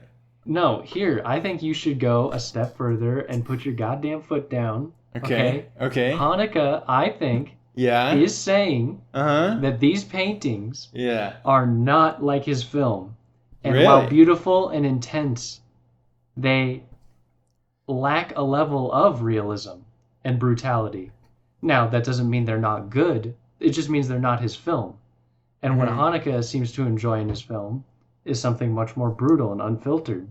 And so these provide us a juxtaposition. We see these amidst the brutal, situation and the, everything going on in the film. So I think that's the primary reason they're included, and what they affectively did for me. I mean, like, I was looking at these and thinking, wow, they're beautiful, but then I'm thinking, wait, but the situation inside is so tragic. This is awful. Wait a second. And then so this contradiction between this and the other situation, elevated the Hanukkah rendition. Yeah. There you go. Yeah. That's the end. Okay, now we're getting somewhere. Where are these paintings inside this house? Yeah. I'm a genius. Right? These are windows to a world that does not Troy. exist. Right? These are paintings occurring inside this house, inside this film, right? A house filled with terror and like visceral reality, and a film of reserved directorial or editing choices, such that like it is up to the audience to just perceive it as if it were reality, so to say. Right? In contrast to these like impressionist works, which like the defining characteristic or of impressionism is like the artist does the perceiving for you, right? And just as like the films Haneke is like constantly in battle with are films which try and do the feeling for you, do the thinking for you. They don't give you the respect and the space to make your own choices or feel your own feelings and things like this. Like, so they're in this bleak world, bleak film, and what do they have? They have these windows to worlds that don't exist that are meant to, fuck you calm and pacify you. I love that phrase. I think it's so funny. All right, John, you can talk now. I was gonna say we can take it a step further. Yeah. So we're talking about how the house is the house and body analogy. Yeah. So where are the paintings? In the house. They're in the on house. The body. They are the subjective. They're the subjective papering over of reality. They are the sentimental within the mind. They are sentiment, and Hanukkah's like, no sentiment here. Wait a second. We can go a step further. Yeah. Because she pulls out the photo book, and the dude's like, "Yo, why are we looking at this?" And she's like, "I just want to look at it right now." And he brings it over to her, and she looks at it, and she says, "Love is so beautiful." And those are real pictures or something. And it comes life, yeah. And it comes across as like, kind of like raise your eyebrow at it, like, "Wow, she's thinking that right now. That's kind of tragic and peers crazy." At her. Yeah. But it shows that you can still have this immense, crazy sentiment, but in this brutal, real thing. I don't know. Well, I think that, to address the photo being brutal, real. The photos, though, I felt that her compulsion to look at the photos, that this is almost like a cliched moment, like, oh, I'm old, I'm going to reminisce about life, and that it felt forced by her, that she it's her own, like, coping with, like, oh, yes, look, I'm going to die, like, time to reminisce about life, and it's like, that's not what's happening, Wait, interesting projection, you fools. I think she was actually genuinely reminiscing in memories. Okay, well, I don't think these are in contrast. Yeah, I think there's reminiscing, but it's also actually big time cope. It's some synthesis of both. Like, I mean, it is a cope, but it's like, I guess, I don't know. It is it is. I mean, like, that's like just saying like any like reflecting on sentiments is cope. I guess. All sentiment is cope. You should just everything before death is cope. No. Okay, but no. This is no. I don't think that's true though. I thought that her compulsion. I mean, like, once the photos come out, like, obviously, I mean, both times viewing it, I felt quite emotional, like, looking at these photos and being put in her place, like, this is kind of like a POV shot of her going through these photos. And I started to feel kind of emotional about, like, this reminiscing of their life and, like, seeing these pictures of them as they're younger and things. So it's like, even though like this is obviously not, I'm not like saying this is a bad thing. I'm just saying that her, I think more of what I'm saying is from George's perspective. This seems to be Okay. Yeah, I'm with performative. that. I think Performative. that's fair. Yeah, Yeah. not so much that Nope. she herself is doing. I mean, she might be doing it somewhat like, oh, now's the time, this is when I'm supposed to be reminiscing. But then she actually like reminisces. Like, and Yeah. that George sees this as he's just in hell, and he's like, Right. what are you doing, Yeah, yeah. And we've adopted his perspective, Yes. as you outlined. So like that's why, and so when I originally said like you have an eyebrow raised moment, literally it's him. Look at him. He even looks like he's raising his eyebrow right He here. is, yeah. He's so, giving like, her but- the eye. And so like it really was this like unconscious adoption of his view, but I think she really is enjoying the sentiment or like reflecting, reminiscing or whatever. But yeah, like yeah, and we adopt George. I'm with it, John. Yeah, Good yeah, work. yeah. What John's saying, yeah, this is a horrifying moment for George because, importantly, she says "long life," Yeah. to like crazily reinforce this trope of like time to look back on the life I had. I'm gonna die like right now, Yeah. and he's just like it's hard to watch from George's perspective. Mm-hmm. Yeah, because for her, it's some kind of like trying to make some kind of like reconciliation with the life that she's had or whatever, and like being like, I'm comfortable to die because I've had this wonderful life or whatever. But for him, it's like he's not dying, like he's gonna lose her, and like But that's. he is dying. I think not he's in the same essentially position. dying. Okay, yeah, true, but like it, I'd agree, and like I don't know, he does kind of at the end. I mean, I don't Yeah. know if he does actually die right then, but like, Well, no, she comes back to life, and then they go out. oh, this is actually this is Hanukkah's Come to Christ movie, and This is obviously a different take on Cries and Whispers. It's obviously Hanukkah's response to Bergman. I actually do think that, I mean, there's some kind of awareness there. Like, how many have we all seen? yeah, Who? Obviously, seen- there's a connection between Cries and Whispers and this. Obviously, not only like there's the whole film a super similar thing, but like for them to both have endings like that, come on, get out of town. I was Get thinking real. about the difference between Hanukkah and Bergman. One fundamental dissimilarity, because I actually think they're extremely similar. But a fundamental dissimilarity. Mhm. Well, it's not even dissimilar. It's like a nuance or something. Mhm.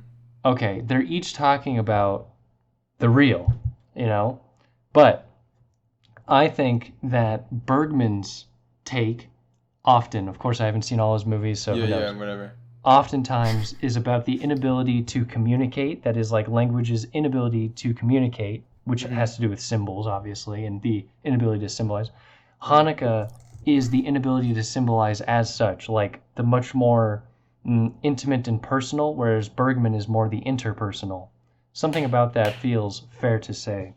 Like both being very language oriented and subjectivity oriented, like the problems of it, Mhm. but really a subject, grappling with the real. Mhm. And yeah, like just to say one more time, like Bergman's problems oftentimes have a cast of characters, each overwhelming with, emotions and takes on certain things, and the problem of death and problem of relationships, something going on, and they just can't put it into words, and they can't tell one another quite right. And when they do, usually there's some trauma inflicted or something.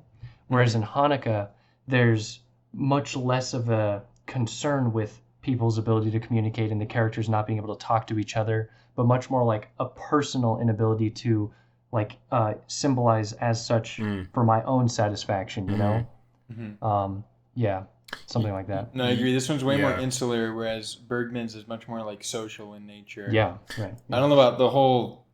I'm just talking about Cries and Whispers in comparison to this. I think the comparison between these two movies might be a great microcosm for the differences in their approaches to rendering the real. another. I think so, I think Go ahead. Shame. I just want to quickly shout out Shame. I think would be more Bergman's version of Amour in terms of the confrontation and like the raping of the subject by reality, and like how that process takes place. I think Shane would actually. I was kind of talking to John about this earlier, but I think Shane would be more I say so Hanekean. too. But I agree, the Yeah. Haneke thing is much more about almost one person, but really just two people who are essentially one in some sense. Blah Yeah. blah blah. Sorry to interrupt you, John. Oh, I was just gonna say this. I mean, maybe I can in a little bit, or somebody else can tie this back in directly to what we're talking about. But if we're gonna be talking about contrasting Bergman to Haneke, something that's interesting is Bergman is much more theatrical and much more symbol oriented. In like, I mean, I don't know, just like pick like any Bergman movie, and there's like these crazy like double close-up shots with like hands on faces and things like this, and like it makes it's much more theatrical, which I think is appropriate because they're more social, like they're people communicating outward towards one another, whereas Haneke has no need for the theatrical if the problem that he is addressing is more personal than the communicative thing. Right. Yeah, I agree. I think I agree, but I do just sorry, I don't have a comment off of that. I have a different comment, so maybe Troy should respond. Yeah, I just have a quick response. I think this is definitely true in this case, but I think Haneke has made, like, most of the Haneke films we've seen have been social, like Code Unknown. Right. These things are they're a perfect mix of a social drama as well as like a very insulated look at isolated people. And like it's weird that it's social and yet fragmented, right? But also I think Bergman is way more theatrical in general, and Haneke is not. But I think Haneke is also much more focused on the topic of film in particular. I mean, I think Bergman is really interested in film, but I think he is more expressive about art itself. But Yeah. I think we see a lot more discussion of like the literal medium and technology and the unique capabilities of film in Haneke. Like Haneke just seems much more contemporary in its discussion of film than Bergman. I really want to comment. Think back to 71 Fragments with the father calling his daughter, and they're on the phone. Woo-wee. Grandfather, daughter. You know what I mean? Mm-hmm. Okay. In this scene, it doesn't feel like there's a failure to communicate. Instead, it really feels like there's some ultimate problem or ultimate trauma that the father's contending with, and maybe the daughter isn't like contending with at the moment.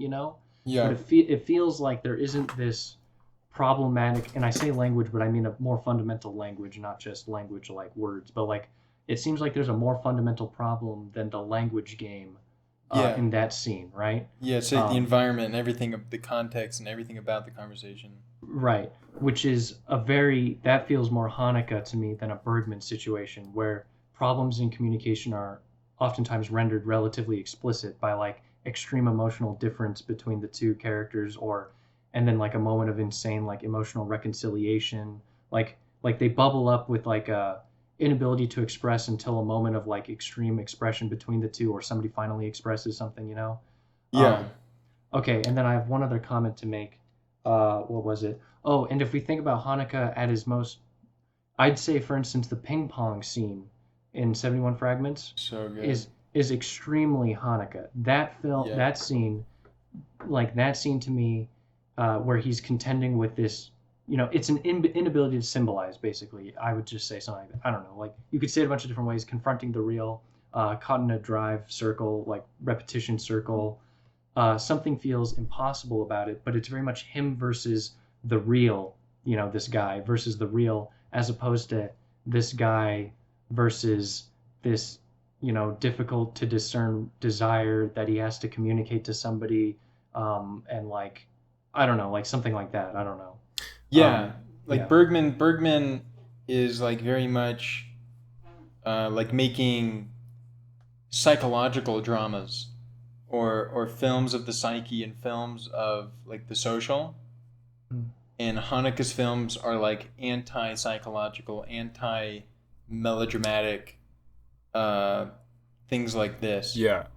I agree with, like, I mean, you need only look at Life of the Marionettes, or, I mean, lots of different Bergman scenes. Yeah, which I think, like, Cries and Whispers is the perfect example of this, because the costume design, the set, everything is like some kind of material realization of the people's psyches, which is what I mean. That's included in being more theatrical in general, and more based. Not necessarily. When's Haneke going to make a film that takes place inside the human soul? This is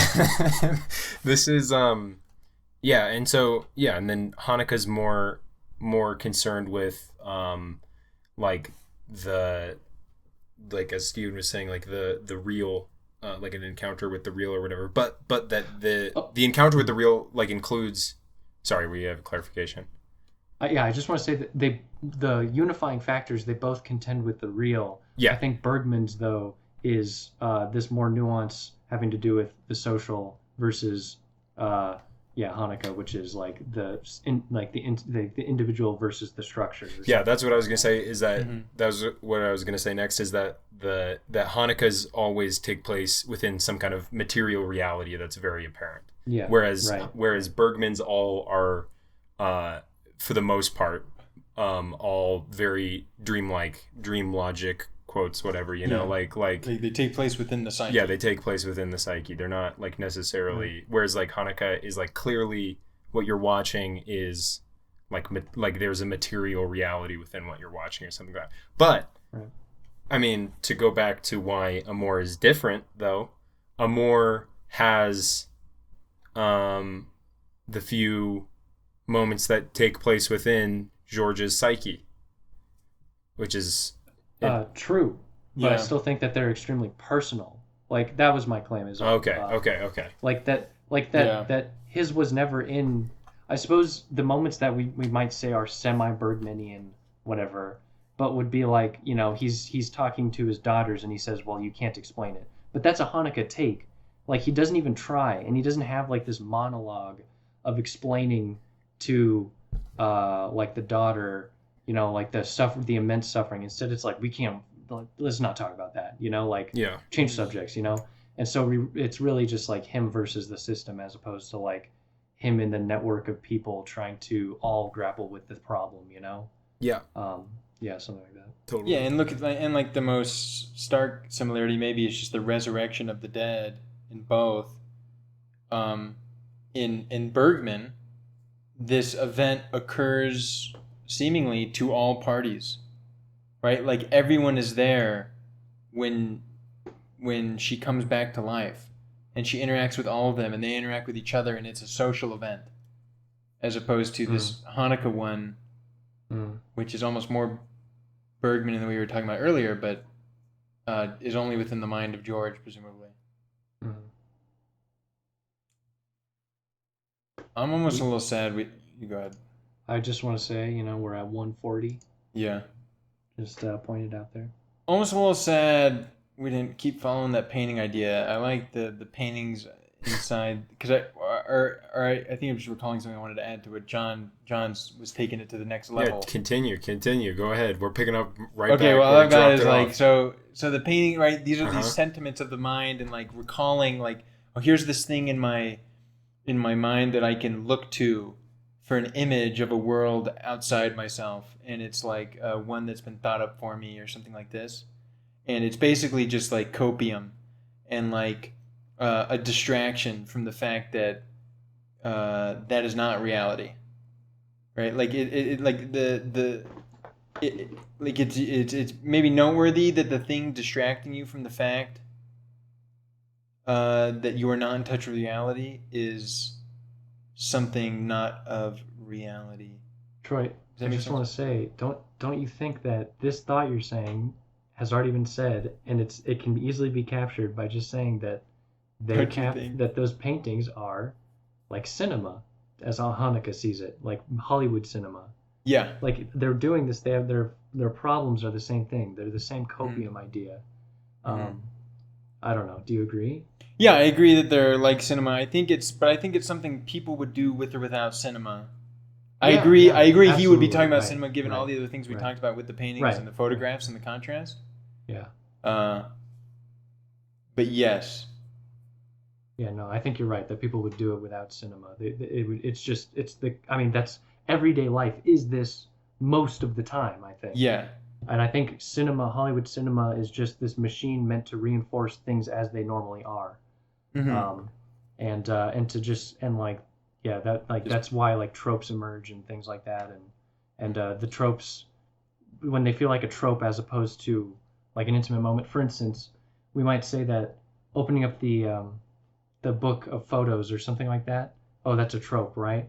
Well, it doesn't come across as a trope to me in this film. Whereas in a Hollywood cinema film, it would probably come up the same way, end of their life looking at the things, but it wouldn't feel honest. It wouldn't feel earnest. It would feel tropey, and that's just like the problem with the Hollywood cinema or something like that. I know we already said this, but I just want to reinforce it, is that the reason why it's not tropey is because of some character self-awareness, that it is like George knows it's a trope, yeah, and he's like thinks that it's a like she's doing it because of a trope, because it is a yeah. trope. Yeah, And it's nowhere they could have been. They could have shared, right? Like they both know she's dying, right? They're presumably should be like trying to milk everything, right? And this is a moment where he could have seen that it's a trope or cliche, but gone along with it and shared a really nice moment with her. But he is, he's starting to wane at this point. Yeah, I think Like, it's so sad that the moments that they seem to really connect and enjoy each other's company is after George has kind of fully accepted that any form of like sentimental looking back on life, reminiscing, blah blah blah, is all cope, and like recognizing that's not like a bad thing, is after she is nearly uh unable to communicate, I mean, I don't know how much like we don't see off screen or whatever, but what's rendered in the film, like narratively, is that like the singing and stuff, right. that all happens after she is basically gone, and like I don't know, he missed his chance to kind of communicate with like the wife that he knows or something like that. Like, yeah, I don't know. That's a pretty tragic. It's pretty tragic. do we think that Hanukkah is hoping? Right. Well, I buy it when George, or I buy it that Hanukkah shares a similar sentiment as George when George says this thing about remembering how the film made you feel, and not like it doesn't really matter what happened. It's about how it made you feel, and that sticks with you and stuff. Uh, like, would you think that this film, like like one of its primary objectives is just to try and do its best to put you in touch with the real? Yeah. Do you think it succeeds? Yeah. I think it would succeed for most, but maybe not all. I Mm-hmm. think what's really sad is some people would be so averse to it, like so revolted by the situations that they Mm-hmm. basically have to adopt an extreme like bulwark stance, and that really like detracts from your ability to interact with anything. This film is simply obscene. This isn't meant for the silver screen. What's that? Is that a I don't reference to know. something? By the way, if the audience is wondering where's Brody been, ever since the beginning where he kind of expressed some less than extreme excitement about this film, we kind of texted him and said, get out. No, he had to go plant some seeds or something. How much are we getting from Hanukkah, by the way? Like he's paying us, right? Yeah, I don't know. It's just a To small shill his stipend. film. Yeah, just enough to cover the cost of Blu-ray, maybe. I think that Which I own. wow. I think that the success of this film, like as far as putting you like in an encounter with the real or whatever is I think that it's so well done because as with like other Haneke films, it's like so like or certain Haneke films, it's so like anti analysis, you know? It just kind of is as it is. Yeah. And the few moments of kind of more heavy-handed symbolism, or like what would be Haneke heavy-handed symbolism, like are they're not like movie explained, you know, like they like expand what's going on, but not in such a way that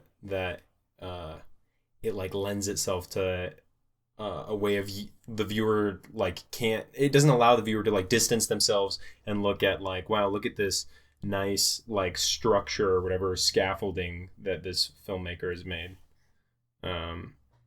Yeah, like it seems like the two most quote unquote heavy-handed moments would be the opening shot, which is so positive in my mind. It feels so good. But also, that what? and Wait, the opening, the cops busting. Sorry, not the opening. Sorry, the I love how shot cozy that is when the cops bust in. I love the way they bust in. I love the way they be busting. This sounds like we are approaching ending thoughts. We're approaching an hour 50 minutes. Yeah, this is conclusive. Yeah. Conclusionary. I was just pointing. I think the most heavy-handed moments are really just the shot of the audience that's very long and nice, and I love, and the paintings, because even the dream fits nicely within like cinema convention. Anyway, I feel like we did a pretty good job with the paintings, and I feel like the audience the audience shot is maybe. I mean, it obviously fits in, and it's all pretty interrelated, but. I don't know. Is this closing arguments? Closing arguments, yeah. That's what we should call it. Yeah, we should. Yeah, this is closing arguments. And we just got through this hot debate. This hot debate where we all disagreed. Some of us conceded. We're all hot. We're all hot. Hot. Yeah. All right. I'm just bubbling up, waiting for Brody to give his score. I can't wait for that. All right. So Brody, is there something Brody? I think you better say something to the folks at home. I know there's a big Brody fan group. Yeah, there's a big Brody fan group. Brody. Yeah. I had some things I had to take care of. By the time I got back to my computer, the conversation was pretty much on its way. Didn't really know how to jump in, and then next thing I knew, it was an hour 20 minutes. I didn't really know what to say. Bricked up. I don't even really feel very comfortable giving a score. I feel like taking a mulligan on the score, but I'll chuck. No, you still watch the movie. Out there, don't worry. Yeah, I think rather than this conversation is literally, if anything, corrupting. Yeah, you're the conversation last time, is. Remember? Brody, was it Brody or John? It was Brody. Yeah, Brody inspired me last time. Because Wait, you wanted to Brody? give it the score, the honest score, the original score. Before the conversation, maybe that was John who inspired. No, me. I said that I wanted to rewatch the film. That I was going to give the film what I felt when I watched it, and that I needed to rewatch it. Brody doesn't even get the acclaim. I'm sorry, Brody. Brody's getting mugged. And then Joel agreed with me, and so. and then I rescored. Yeah, I agreed up to my score because I'm actually based. I'm actually based and love being corrupted by analysis. Cringe. You smell bad too. I love being cringe. I've been wearing the Mediterranean one. It's good. Oh. Brody, rather than the mulligan, I think you'll do just the opposite.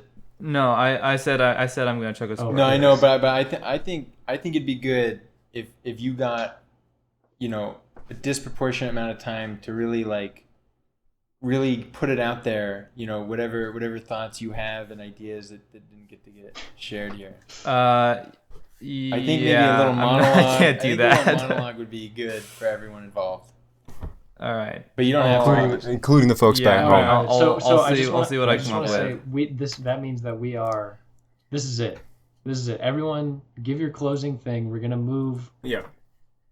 Brody, you want to be last or do you want to be first? That's all. That's all you get. I'll be first, I guess. Okay. So my score is going to be a 3.0. The reason it's not higher is because I really didn't like I felt so uncomfortable watching it that I actually just kind of don't want to watch it again. And that's because I'm a bit of a coward or whatever, and that's fine. And I understand that was his intention. I'm looking forward to a film in the future that has more of an overt positive sentiment, much like Wings of Desire. Because these things where it's a so bare naked reality of what I'm being confronted with is pretty taxing on me, and sometimes I question the utility of making things like this. Oh my gosh. Wow. He's not Oh done. He's my not done. He's not gosh. done. He's not done. Well, that was it. Yeah, you're just saying that now, but you were about to go on 20 more minutes. No, I wasn't. Well, that's why I don't know. I shouldn't have said that, No. and I should have, because especially for the end, I think it's because everybody, yeah. Whenever I don't have something but absolute acclaim for these things, it's like no, this is- no. I get a lot of- It's I get a lot of- about- I get a lot of it's about- pushback. It's about the quality of the take. It's about the take. This claim you just made right at the end is so sad. I was talking with Troy. He was like, "What score is Brody gonna give?" I'm like, I pretty confidently said that you'd be giving this a 4+, And because bet the I opposite. was like, this film is absolutely incredible. So I was like, yeah, of course you went into the chat and you said, "Oh, screw you, Troy. This movie's sad, whatever." But I thought that was all a show, a charade for this incredible moment where you're like, yes, it was so sad, but this one hit. Of course, other Hanukkahs are sad, but this one hit. It hit, but Nah, Too it didn't hard. hit. But You gave not- it a but not- 3.0, but- it didn't hit, dude. well, dude, it made me feel a lot, but it didn't. I didn't walk away from it feeling changed or enlightened or feeling good about it didn't anything. hit. It didn't hit right. Well, what do you mean it didn't hit? I'm not necessarily enlightened. I mean, it didn't hit if you didn't enjoy it. But You said you didn't enjoy it. No, I think. Hold on. no, Wait. That's not my point. Isn't that I didn't enjoy it? It's that. Okay, no, you're right that I didn't enjoy it, but I definitely felt what it was trying to give me. Yeah, and you didn't like those emotions. No. Right. It didn't hit you. Okay. Feels bad. All right. Well, I just think. I think. Yeah, I don't know if there's enough space to really get into everything, but I'm trying to. Look, we can I'm maybe trying to be sensitive to Brody right now. Yeah, look, we can. I mean, Yeah, just go go on into the the scores. Just lay it Go on into me, the dude. scores. I'm fucking. No. Just lay it on me. I want to No, hear it. I don't think it's laying it on you, but I think your description of it is almost spot on what Hanukkah is trying to work against, which is probably why there's so much seemingly friction between you and the film, and his battle to combat copium and things like this. And not saying you want copium, but I'm saying there's a characterization of what you said that sounds and isn't terribly unfair, but this made me feel bad. But I get your point about you're saying, well, this made me feel terrible, so I guess good job, film. But now I just feel terrible, and I'm starting to wonder how good it is that I'm feeling so terrible. Why should I be so elated to feel terrible?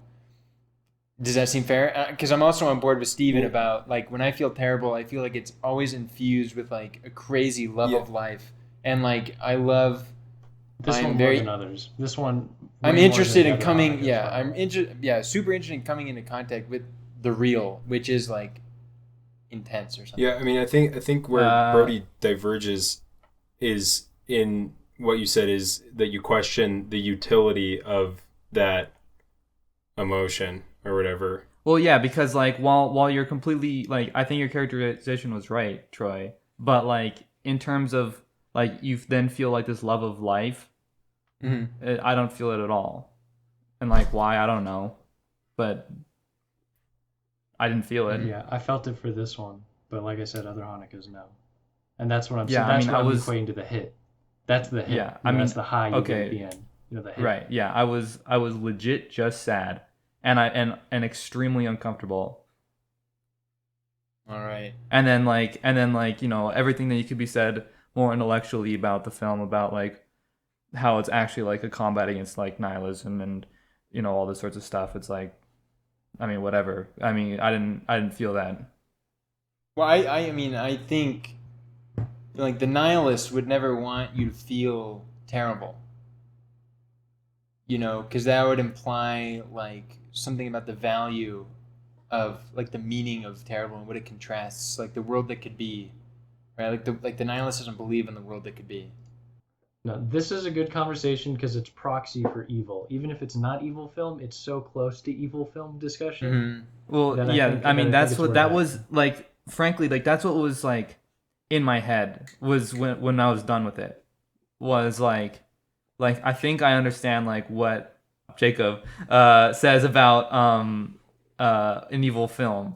And I was sort of like wondering like what he even means by evil. Like I don't really know what the term evil means. I couldn't even like really explain it. But like there's something about it that felt while there was this like, well, I understand what you mean about this extreme, I don't even know how to explain it, like life feeling, like life, like a beautiful feeling. Yeah, like a lot, like this is what life is like. Feel it, like feel it in all its like emotion and like almost glory. But it's like this sort of underlying tragedy that's like running through it, but through the tragedy of life, which is ultimately truth, is where you can feel like the most about life, because like the truth isn't always beautiful, obviously, and that when you're playing with things that are ultimately just beautiful, you are just being what was the word that you used, Troy? Copium, like, pacified. Yeah, copium, pacified. Yeah, pacified and like lulled into not feeling like the pain that life can give you, which is like, and I understand that, but I sort of feel this like grating against the film when it doesn't offer me, like I don't feel like I'm being offered a whole lot more aside from an exploration, and I'm left wanting more, and that sort of makes it sound like I'm wanting the film to like explain to me something or tell me something like good about life, but I don't feel like that's what I mean. If I were to explain what I feel is like the ultimate like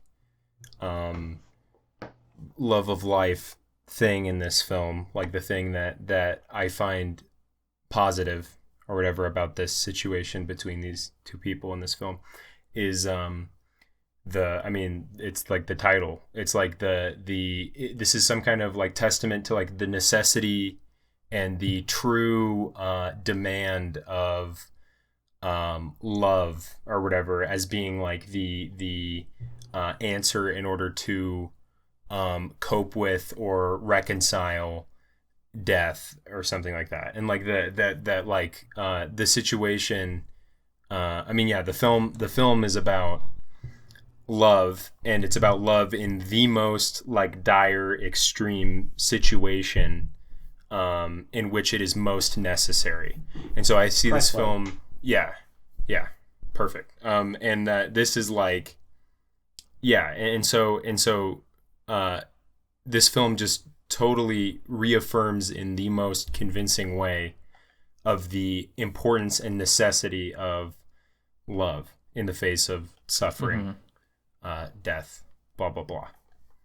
Yeah, I mean maybe but it's like, I don't know, like where do you see that like in the film more specifically, aside from his title? The amount of time that he spends with her, like the dedication, the the moments with the happy moments as well. So I was about to say something like, um, like if you imagine a book like Stoner, right? Like, would you say Stoner hit you with that life fulfillment that you seek? Yes. Okay. And I just want to say then mhm. that Stoner's life is ultimately very sad and tragic. Moments which make it profound and beautiful are, for instance, when he, runs away with the grad student and they ensconce and have this beautiful moment, and some other moments along the line where he has this like deep conversation with the dude in the university. Those moments I felt were present in this as well, and even though we're not watching the whole lifetime, such as for instance, and those are the moments that made me cry, those happy moments, which were like her driving in circles with the electric chair, and Yeah. then to him. Like I thought that was crazy happy, insane. And then the moment with like the dude who says like we admire how you're coping with this situation, just so intense, and it feels very much like mm, uh, not in meaning is it the same as Stoner when he's given the advice from the dude who like is sent off to World War I, but instead it's this interaction with this other figure which somehow disrupts the tragedy that's been going on or something like that, and so makes you feel like alive and total or something like that. I don't know. I I think Brody's point is deeper than just this film, though. Um,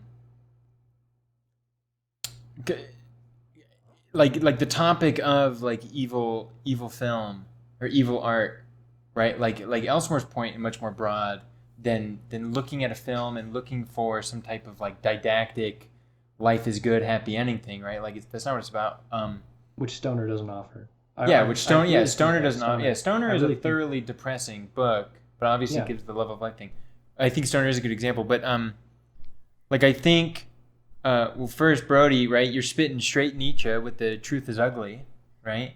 I just think the good that I see with like a film like this or other films we've watched, where there's like a clear focus on trying to like come into contact with like this visceral reality, which is often characterized by extremely negative emotion or terror and like things of mortality and things like this. Right? Like you say, okay, so this film put me in contact with like, the base physical reality of man, and it made me scared or sad or depressed or whatever. Like what good does that do me? And I think it's totally proper that I relay Elsmore's view without him being here. And that would be, because I think Elsmore Jacob. doesn't, huh?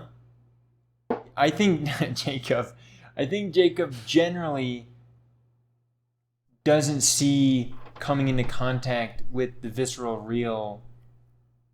And I think that like the language is loaded, like, oh, you don't like reality, something like this. It sounds like it'd be intrinsically good, right? Yeah, I'm not a big fan of the term real. Yeah, I don't know. You want to? I mean, but like, I understand that's the best yeah, that you we could have call it right like now. material reality or like the animal reality. I don't know, not animal. I mean something specific when I say it. Yeah. This is I don't just mean sense of stuff. reality, I right? don't Because just like mean like tragedy is real. yeah, and you wouldn't want to say life, right? Because just wanna obviously clarify. life is much more than just this thing.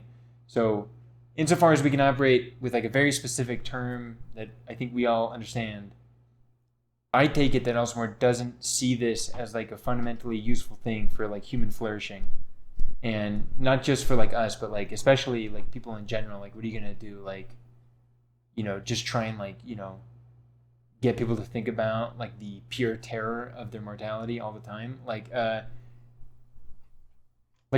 think the point you're making is something deeper, like coming into contact with this thing is not like its usefulness is not necessarily clear. Well, so like coming in contact with reality and tragedy through story, I understand it to be like I understand that it's utility, but I understand all of the like the points being made like on like an intellectual level. Like something I mentioned in the beginning was that like when I watch like or read like tragedies and I specifically said like love stories, like there is something like bittersweet and enjoyable about that. But for some reason in this film, when I was watching it, that just wasn't there. Like I really was just extremely uncomfortable and extremely like sad and upset. And like I don't really know like why that was the case for me. I mean, like there's something very specific about like watching like degenerative illness that is a lot more like difficult for me to watch um on screen than say um like a more youthful romantic tragedy. And like maybe that's because I'm like more close contact with one of them than the other. So like it's like there's like not as much of like a distance. So but like that doesn't really make sense because like that's not consistent for all of us. And you know, obviously you guys still really like the film and had that feeling that I felt during other things but that just wasn't there for me. Okay, then yeah, maybe it's not even like a claim about these things, just like I didn't experience this thing this time.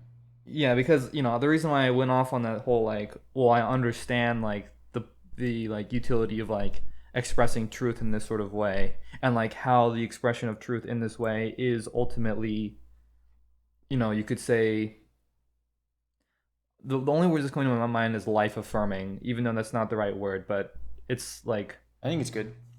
like life rejuvenating or something like that. Um, and how that I could see that present in the film intellectually, but Yeah, like honestly, didn't feel it. yeah, like 30 minutes in, I was like, dude, like I have an hour and a half more of this, and like an hour in, I was like, dude, I got like an hour more of this, and I was sort of wondering like if it was going to like transition to something else, but it just got worse, and I just I mean, I'm sympathetic to the I mean, it seems that your like situation in particular with this film and like it not hitting or whatever like is a little different, but I'm definitely sympathetic to at least the like more general idea of like watching a film and understanding it like intellectually or whatever, like seeing like what's being done and then not like getting it or it not hitting you, even though you can see that it's the argument being made or something like that, because that's definitely happened to me. Yeah, same. Yeah, I mean that happened with like the glaciation movies we watched of Haneke's like did not hit. They did not hit me at all. Like I still understood them to be a certain way, you know, whatever we've talked about them. Yeah. Viewers can listen to those podcasts. But yeah, like this one did hit, and so it certainly is an interchange between my subjectivity and it, as opposed to just the movie. Yeah. But yeah, I mean, ultimately, it fucking smacked when it hit. I mean, yeah, and I will say that I don't think that this excuses like any of like me, Troy, or Steven's like defenses of the film as being like great. You know, like I don't think it nullifies them in any way. Yeah, I don't know. Wait, what doesn't nullify them? There's just no way we're not geniuses. The intersubjectivity point. So like even though we can all agree that this hits people differently, like we would still stand by our position that ultimately it's still like a asterisk or whatever objectively asterisk great film. You know. Yeah, and like that's the reason why I'm like giving it still like I want to give it a 3 still. Yeah. Is because like I understand it, and it did a great job at making me feel the way it feels to like watch somebody go through a degenerative disease, you know? Yeah. Like, but as far as beyond that, on its more life rejuvenating, sort of intention, I didn't feel that, and that's it.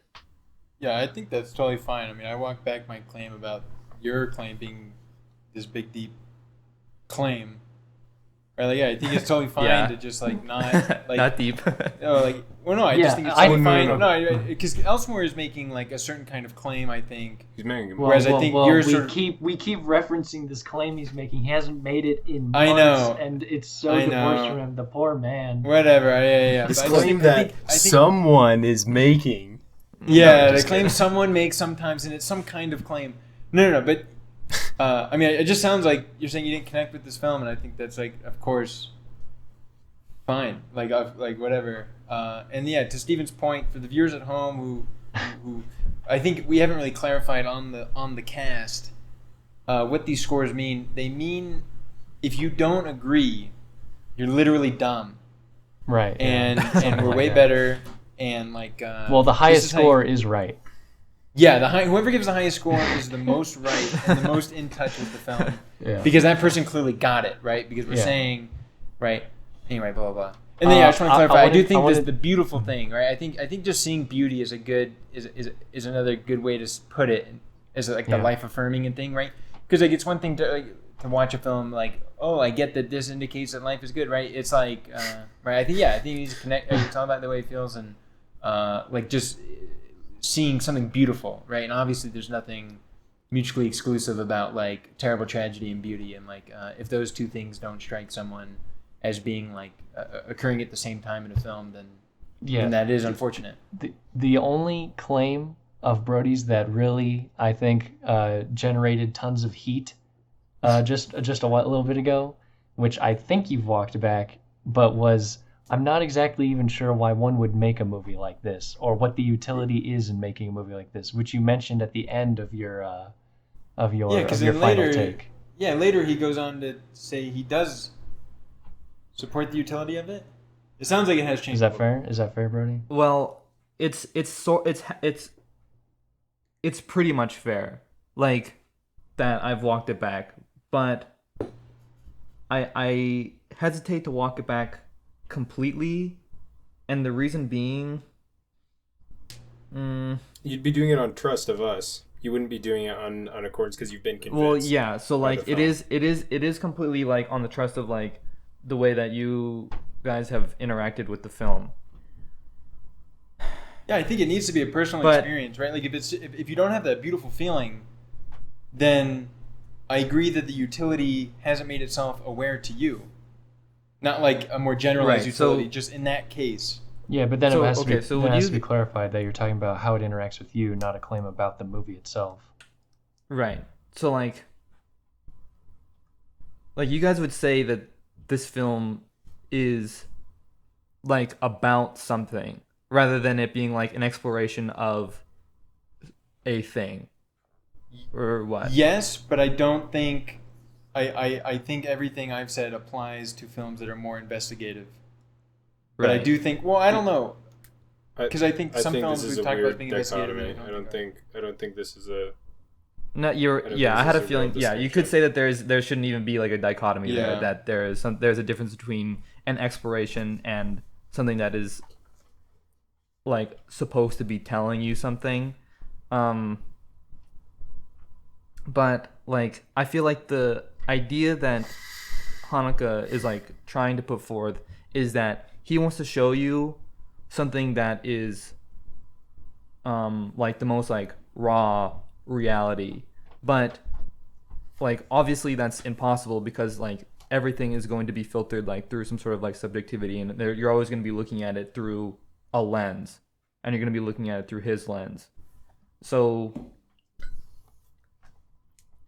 I don't even know where I was going with this point. I feel like his idea is to remove the lens, so like make the film like anti-didactic, and like force the viewer to do that work themselves. Whereas like you wouldn't exactly like Wings of Desire, I think is a good example. Like it's not like this super didactic thing, but it's clearly like the artist is presenting how he feels about something, right? He's like saying things about things, and ultimately these are very good things, like very positive things. Whereas Haneke is like almost doing the opposite. Not, Wings of Desire wouldn't really be like a big end of the spectrum thing, but Haneke is like reducing the strength of this lens and like forcing the viewer to like do all that heavy lifting on their own. And so it feels like it's more devoid of meaning because the meaning isn't exactly like baked in to everything the way it is, say, in Wings of Desire. Like Wings of Desire value and meaning and like what one should do in life and how life is or should be is like baked into every scene almost. Could I want to say something about kind of generally my view when watching a film, and I think what has like allowed me to recognize certain films as great. And we've talked about this like a little bit before on the podcast and just like offline as well, like talking about benefit of the doubt for the artist. And I think that we talked about this. I don't remember. I think it might have been F or Fake, but we were talking about like the considering films that are like historically important that other people have thought were great or whatever. I think versus the bum child. Yeah. The bum child who hands you the Blu-ray. Right? Yeah.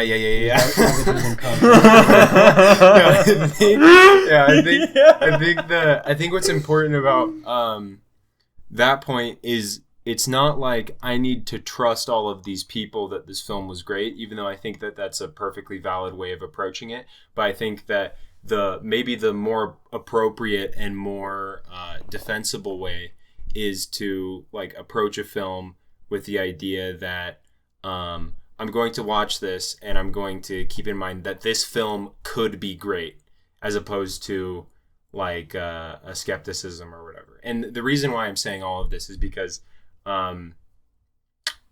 just to address the fact that like your hesitation to acknowledge the film as really good because it didn't convince you of its greatness or something like that, and you'd be like basically operating like on our trust of our experience with it or something like that. I think that operating on the trust of our experience, like I don't know, that's valid if you like trust our opinions or whatever as towards like what films are good, blah blah blah. But that I don't know.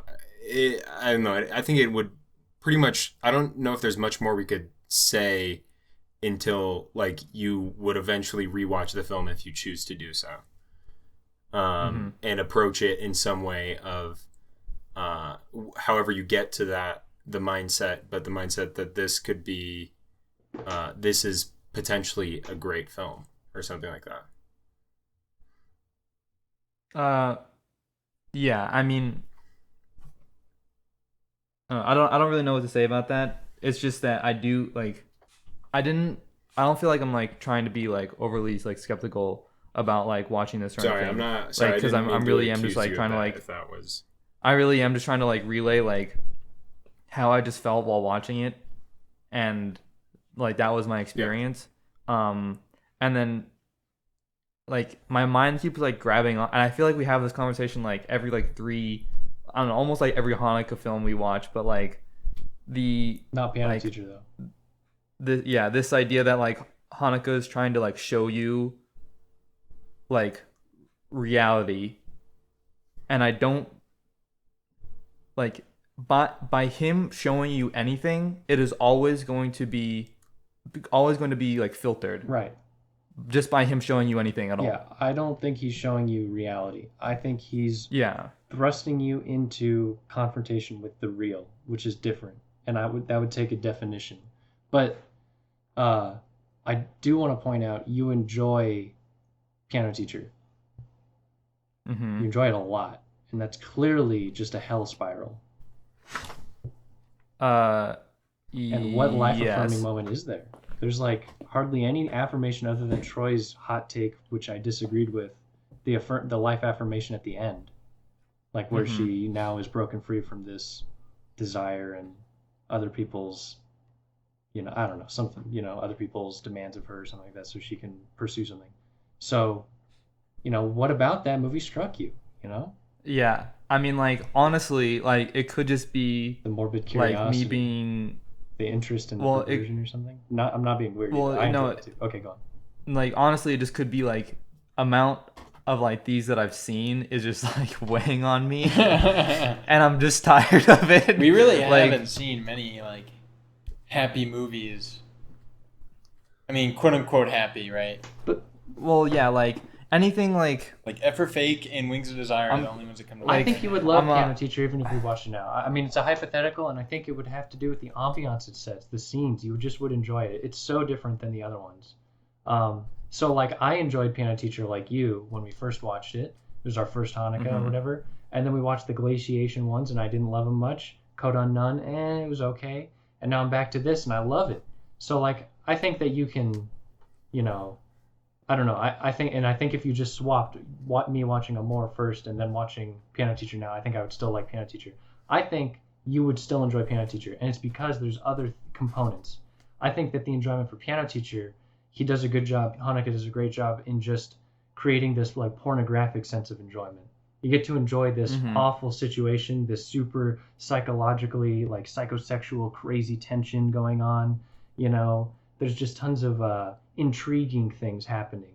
And ultimately, though, you're actually a little divorced from the situation. I'd say that's more distant than this one, at least. No, that was part of my point, was that because and like in the same case for it goes for like Stoner and things like that, as like me being more divorced from the situation, like comes to a benefit to me when I'm actually enjoying something.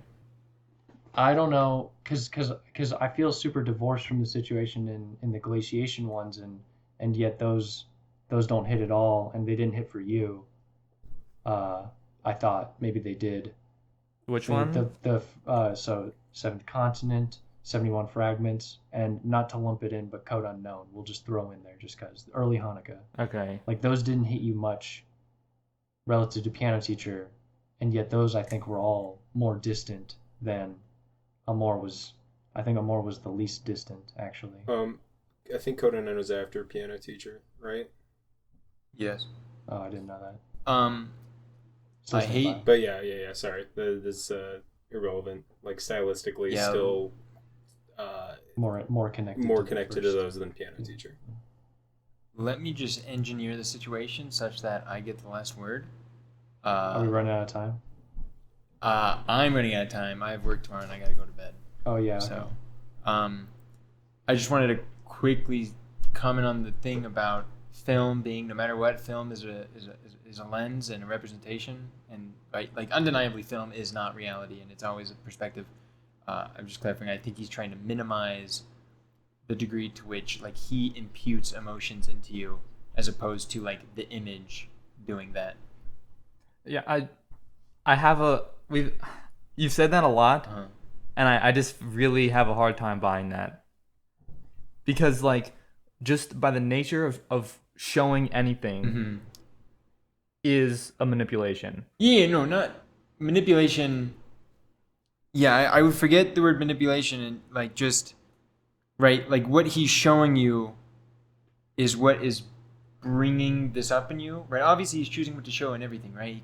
He's the artist, but it's just starkly in contrast to like something which shows you the thing and then also tells you how to feel about the thing, right? It plays the sad song, it does the certain stylistic choice that makes you feel sad, and it reassures you this is how to feel. This is how to feel. Oh, it's exciting. Play fast. All this stuff. Music. Yeah, but like he could do that too. Like even in a situation where it's like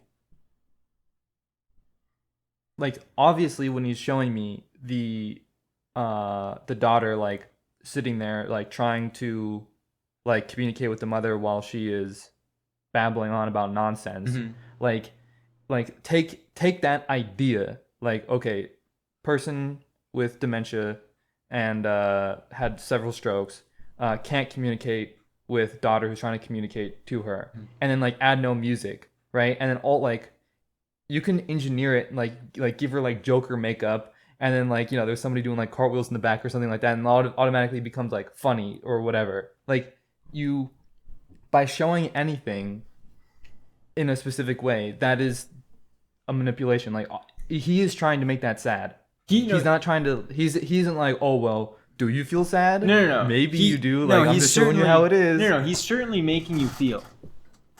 He's certainly making you feel in all these things, but he's not telling you how to feel. He's making you feel, not telling you what to feel. Well, neither does Huh? I mean, like, neither does like music. I think music does. Not any more so than what he's doing. All right, we can talk about this more, but I really do have to go to bed. All I'm right. gonna need trouble. I have to shower and do some stuff. Wait, hold on. Yeah, let's do the run down the scores. All right. Perhaps just have Brody reiterate, and we'll move up the line. Yeah, 3.0. Good, not for me. I'm gonna give this movie. Drum roll. Drum roll, please. Oh, 5. Oh, he sent it. He did it. Wow. Holy shit. It was between that and 4.9. I was really struggling. The moment I watched the movie, like the moment I finished it, like I was just struggling. Am I gonna give this like a 4.8, 4.9, or a 5? I'm just gonna go with 5 because I think I've actually unconsciously arrived at a definition of what 5 means to me, which maybe we could talk about later. But yeah. Okay. I'm gonna give this movie. I don't know. I'm teetering between 4.8 and 4.9. I don't know. We'll give it a 4.9. But yeah, this film's amazing. Yeah, I don't know. It's so good. All right. I'm going ahead with a 4 point. Yeah. I'm gonna go 4.7. Nice. No. Yes. 4.7. No. Yes. Yes. All right, everybody. Well, all right. It's unfortunate we really get through everything. Steven wins. Steven, congratulations on Steven understood the movie the Yeah. most. congratulations on getting the movie the most and enjoying the movie the most. I envy you. I mean, okay. Well, alrighty. It's bedtime here. All right, everybody. Bye. See you next We're time. recording this at 2 a.m. Bye. Bye. Bye. Bye.